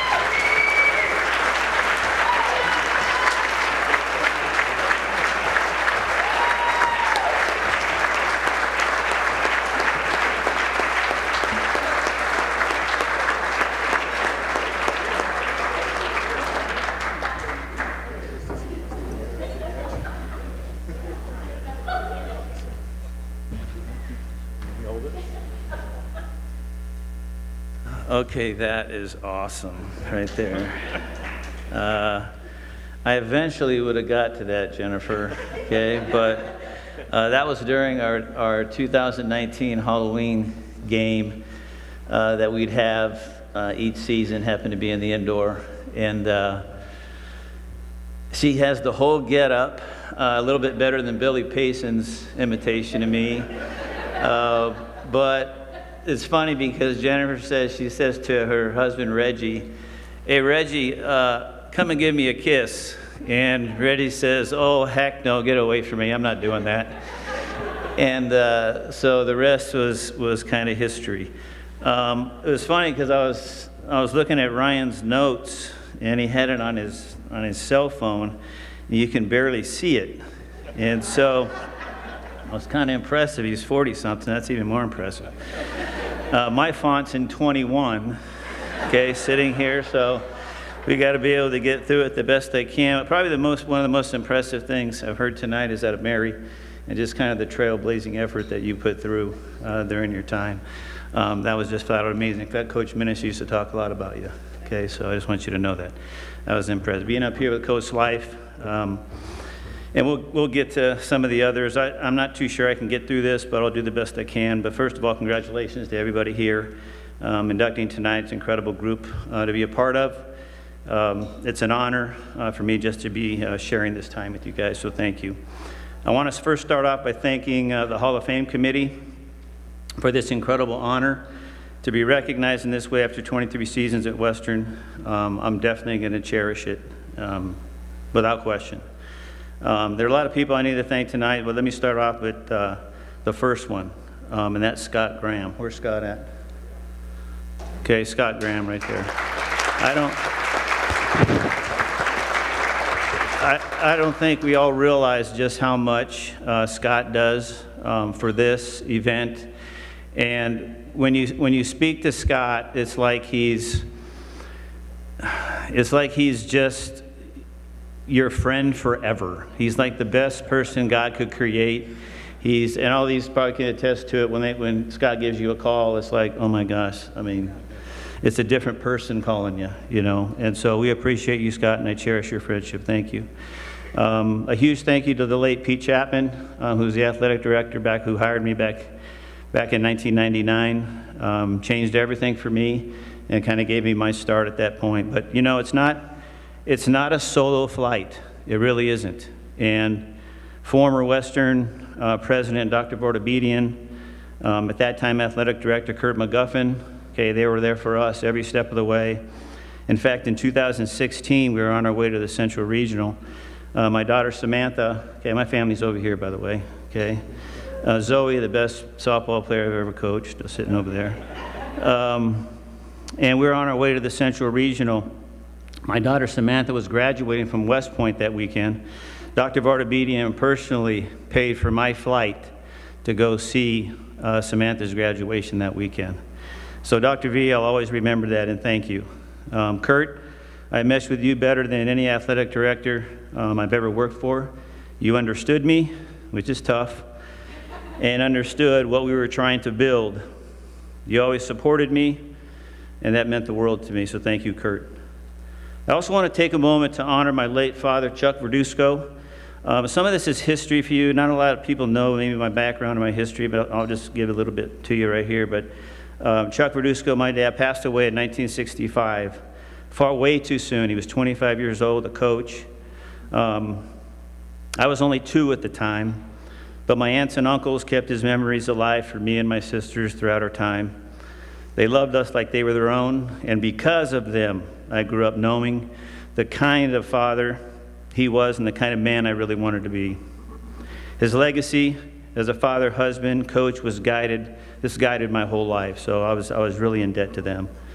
My mother, Rosemarie, just recently passed away, and I can't imagine what she went through, if you could imagine this. Then a widow, she was given the unimaginable task of raising 3 children, all under the age of 5, by herself. We'll miss you, Mom. A big thank you to my high school football coach, Tim Galley, for instilling in me, one of the first few people instilled in me, the values of work ethic and discipline. Those lessons were the foundation of everything I did, Coach, so thank you. And to my college coaches, you saw Bobo Brayton up there, late Bobo Brayton, he passed away a few years back, and his assistant coach, Ralph Dickinson. We modeled so much of our program here, there's a little bit of history, modeled so much of our program here at Western based on what they did at Washington State and what we did, the standards they set, the culture of strong alumni, which was really big to us, that you built, and the way you loved the game left an impact on me throughout my career. Coach Smith, that's Coach Tom Smith. Is he here? Where's Tom?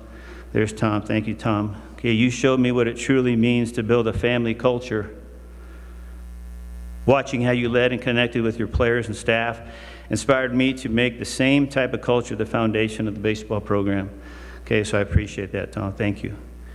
To the athletic training staff, Myron and his team, talk about doing more with less. That's Myron, okay? But get this word picture here. Toilet paper roll on the trailer's cart at the basketball game. Okay, I think the athletes would know what that is, okay?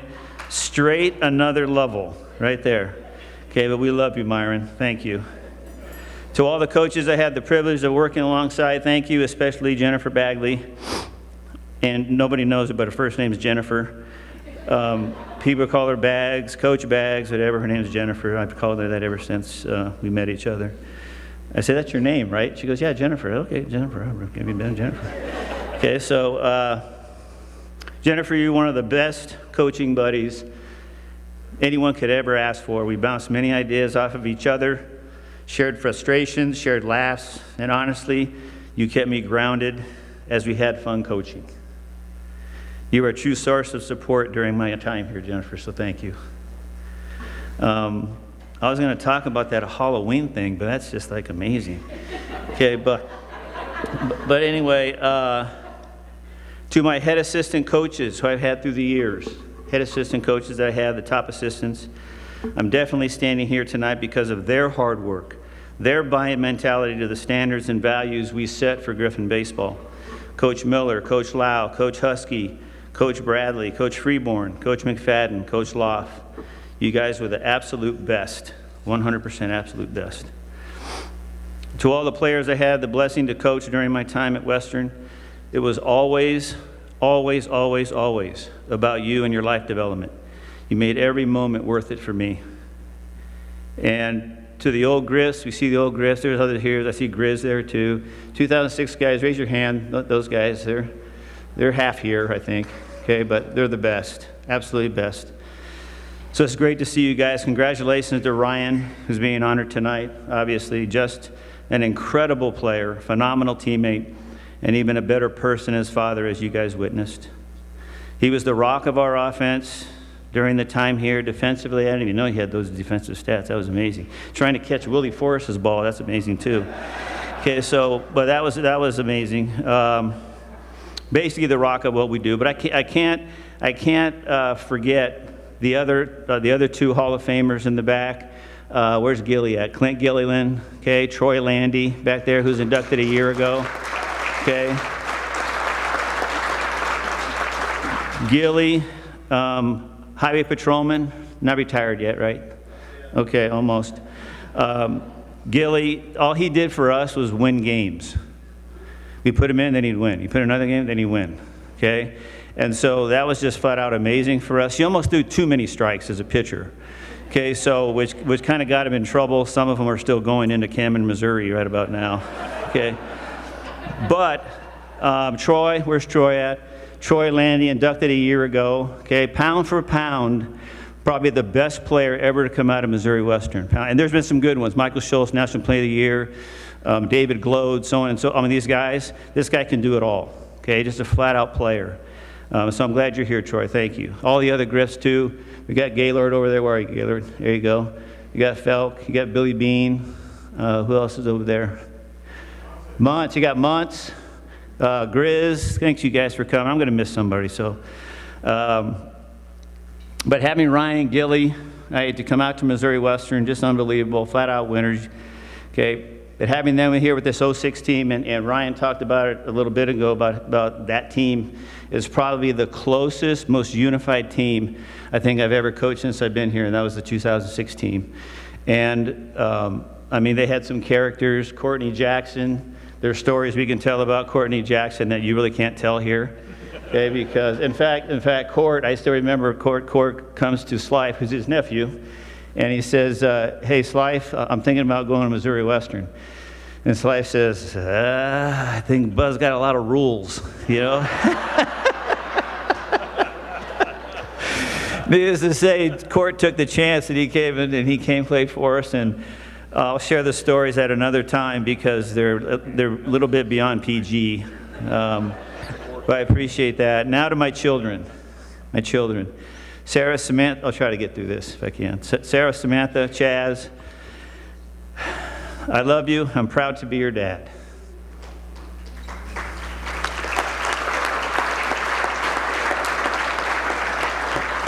Sarah and Chaz are both Missouri Western grads. What an honor and joy it's been to see you grow and succeed from the place we spent so much time together. Sarah, I miss the days of walking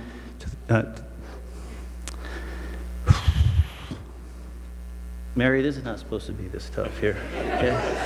Okay. Walking to the office early in the morning, listening to practice with the marching band in Spratt Stadium. Me trying to tell you, why are you guys so crooked out there when you guys are marching? Okay, anyway, that was just the best time. Samantha, you serving our country after graduating from West Point, unbelievable, remarkable witness.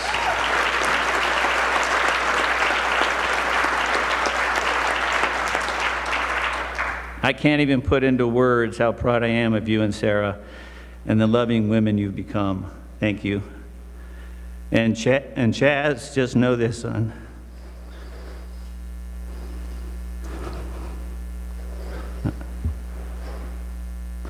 You've inspired me beyond words. Coaching you is the greatest time of my coaching career. But more than that, you taught me what true godly strength and forgiveness really looks like. I'm grateful to be your dad.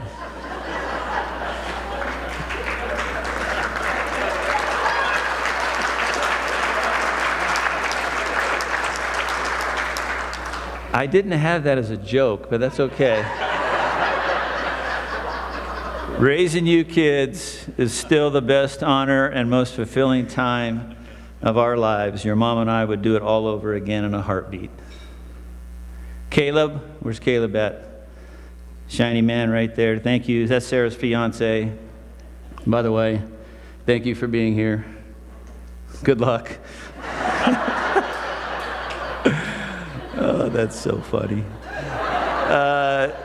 Jamie, my sister, she flew here. Boy, her arms are tired. She flew here from California, okay, all the way from California. Thank you, Jane, for being here. Unbelievable model of faith and strength for me throughout my time and us growing up as kids and us having to go through the things we went through and just made each other that much stronger. So having you just means the world to me. And finally, Tracy, the head honch of the family, my best friend ever.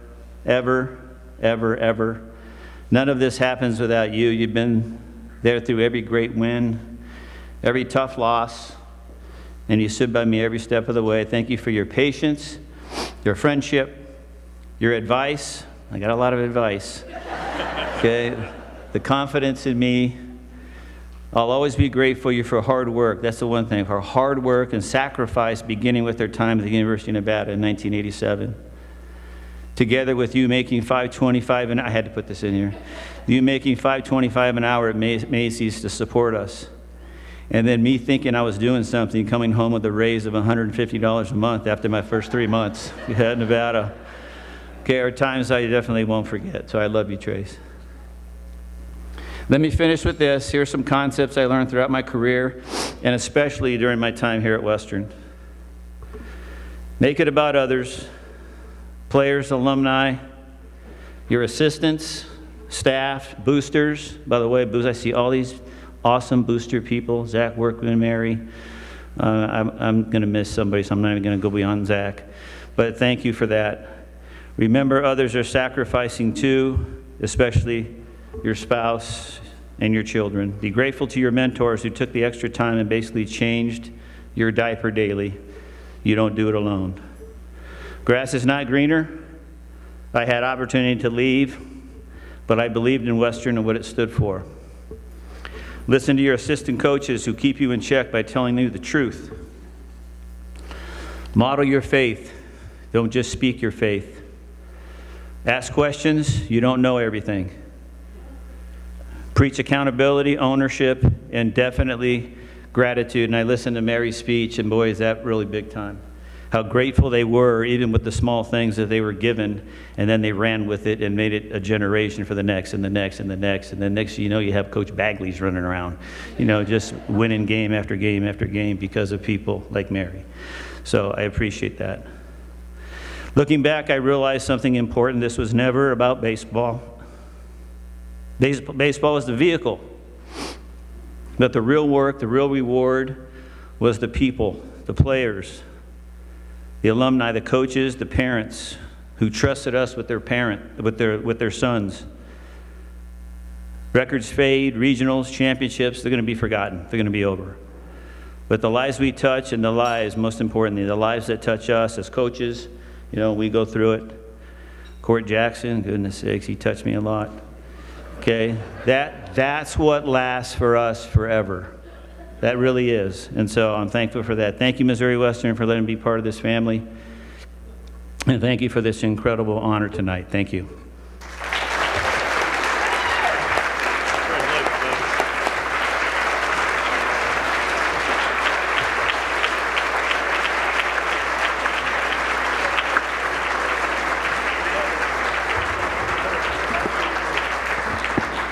Congratulations, Buzz, on your selection in the Missouri Western Hall of Fame. All right, ladies and gentlemen, you've met the Missouri Western State University Hall of Fame class of 2025. Inductees, as your name is called, please stand one last time and remain standing until all the inductees have been mentioned. Ms. Mary Pee Wee Nichols.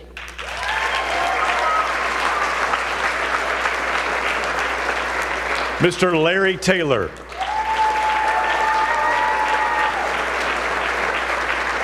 Ms. Chingy Ong.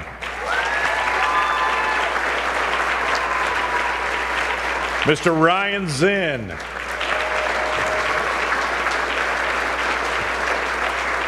Mr. J.R. Graham.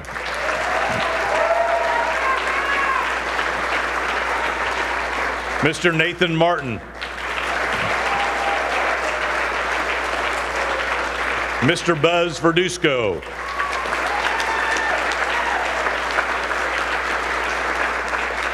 The 1996-97 Griffin women's basketball team.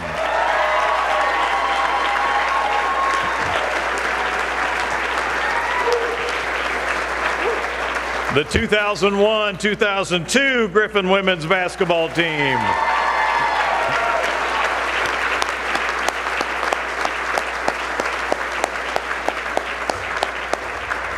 Congratulations to all.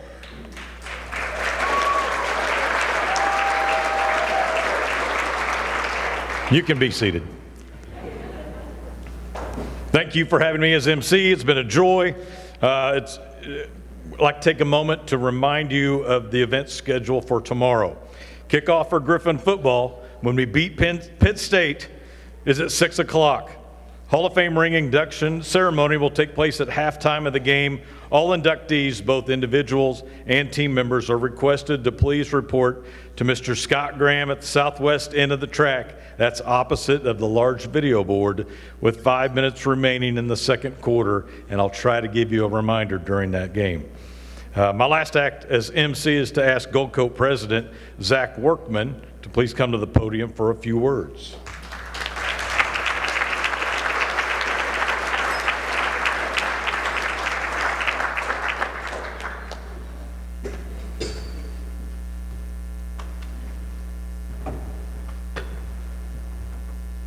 Well, it's always a pleasure to be here, and thank you so much for all of you taking your time to be here this evening with us as well. I do want to say something to JR really quick. I've learned over time, and you saw these emotions, I've learned that if it doesn't mean something, it means nothing. And you've shown that, and everybody does need a friend like Joy Harris. It changes your life a lot, so we appreciate that. I do have the pleasure of being the chair of the Gold Coat Club. I've had an opportunity to do that for several years now. And with any organization, you are only as good as the people that surround you, just like coaching your athletes, your players. And at this time, if I'd like to have the board, the Gold Coat board, please stand if you want to be recognized. These individuals put in their time raising money, calling people, doing all these things.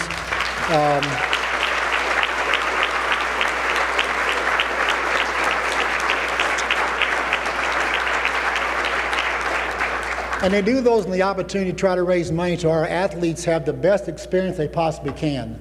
You know that Gold Coat was started in 1969 with our late Charlie Burry, who just passed this season. And he set a foundation that he wants every athlete to have an opportunity to be successful. And through our efforts, through your efforts, we have the opportunity to share with those athletes and give them that chance. And that's all any athlete really wants, right? They just want to have a chance. They want the opportunity, but they want the chance to show what they can do on and off their court or their sport of choice. Also, I'd like to, without it not taking too much of your time, I want to thank the administration, Andy, Teresa sitting right back there, I believe, Ryan, and Ashley.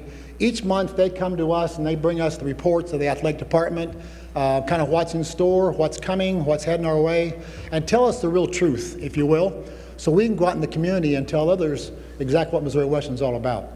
And it's a great privilege to have a chance to work with them every month. We get a chance. I want to say something about this. Last night my wife and I had an opportunity to go down to William Jewell, and our daughter was inducted to their Hall of Fame last evening with one of their basketball programs.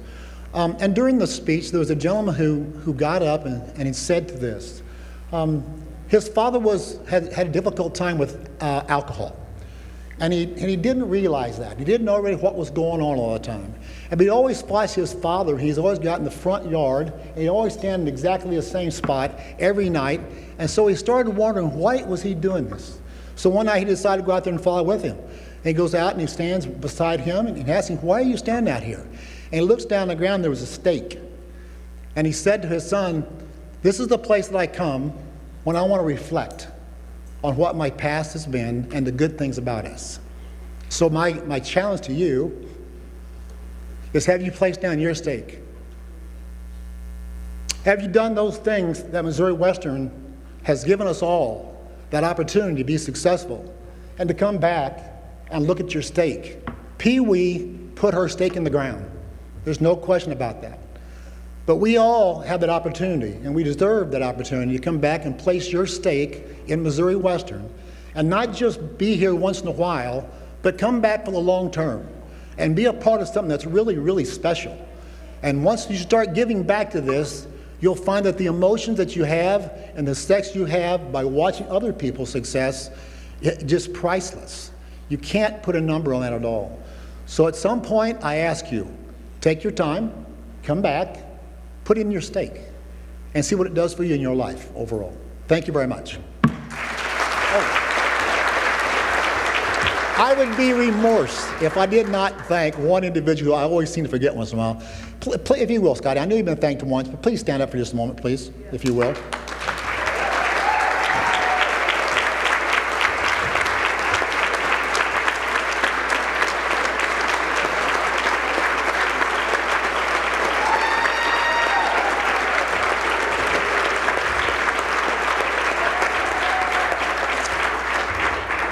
If there is anyone in this campus that wears the colors black and gold really well and is always a Griffin at heart, it's Scotty Graham. And he deserves every opportunity he gets to be recognized. Scotty, we love you, buddy.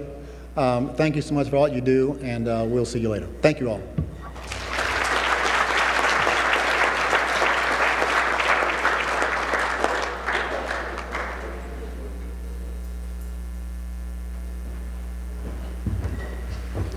And now the man who really needs no introduction, Mr. Scott Graham.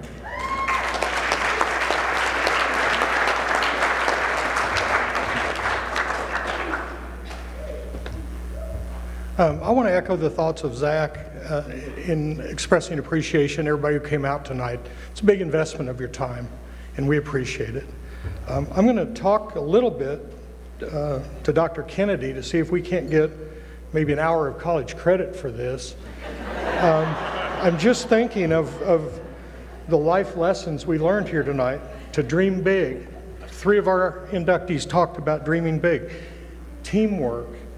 3 or 4 of them talked about teamwork specifically. The virtues of family and faith. Life lessons. Can we get that hour of college credit? I want to also recognize a couple of people in the audience. Dr. Jay Johnson and his wife Blaine, part of the President's Cabinet, and Mr. Mark Archambault, part of the President's Cabinet. We appreciate your support of our event here in athletics in general. Thank you.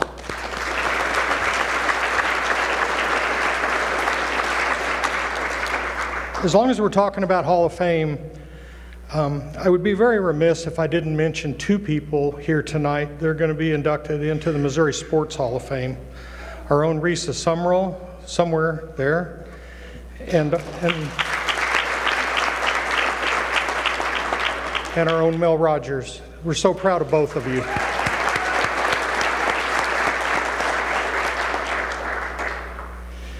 I would also, I know Zach mentioned Charlie Burry's passing, but Charlie started the Hall of Fame. Charlie tapped me on the shoulder when he was done and said, "You're the man." And I just hope, Charlie, that we're living up to what you wanted.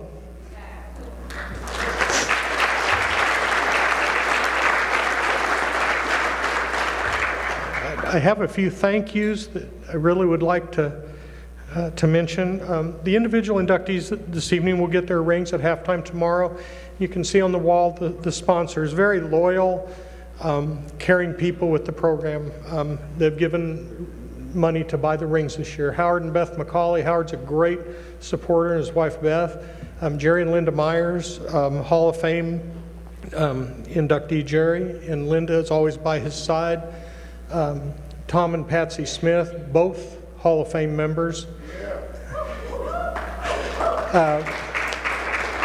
Myron and Connie Unziker, Myron's a Hall of Fame member, and Zach and Mary Workman.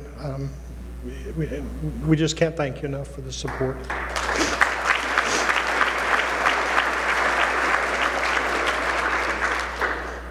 Also like to put up the slide of our table sponsors.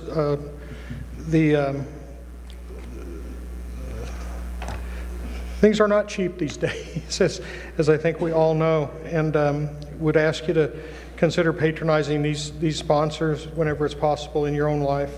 The financial support that they provide and that all supporters, Gold Coat and the like, provide is just vital. Would also like to thank the Missouri Western Alumni Association. They're responsible for the welcome reception downstairs, the chance to get together. Jennifer Morris and her group are responsible for that. Thanks to Hy-Vee for their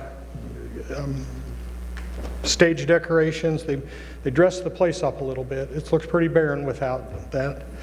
I, like Zach, would like to thank the committee that I work with, the Hall of Fame committee. If my Hall of Fame committee members could just stand for a moment, certainly appreciate it.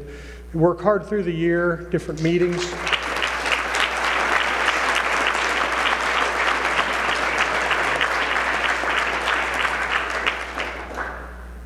Work hard through our work for next year's Hall of Fame will really start later this month or early next month as we go through the selection process, and it's a year-long project for us.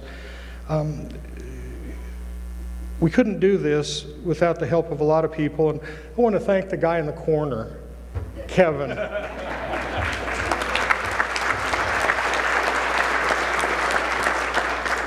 I run the clicker most of the time, but he saved me, I don't know, 25 times tonight.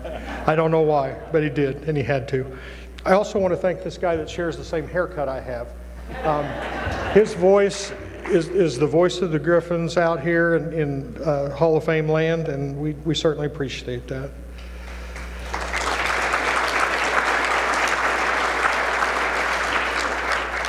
To the two women's teams, I neglected to pass out the packets for to have your tickets and your stuff for tomorrow. So as soon as we're done here, which will be in just a couple minutes, if you could meet me over here, I'll get you your packets to you.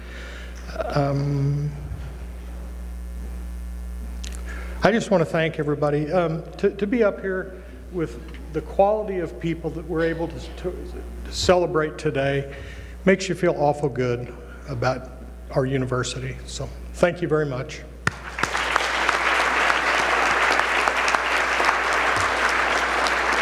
Free to go. Thank you. Again, folks, thank you for everything. Congratulations to all our inductees. Thank you all for coming tonight. Remember, game's at 6 o'clock tomorrow, and be there about 5 minutes before halftime, if you would. Congratulations again. See you all tomorrow, and go Griffs!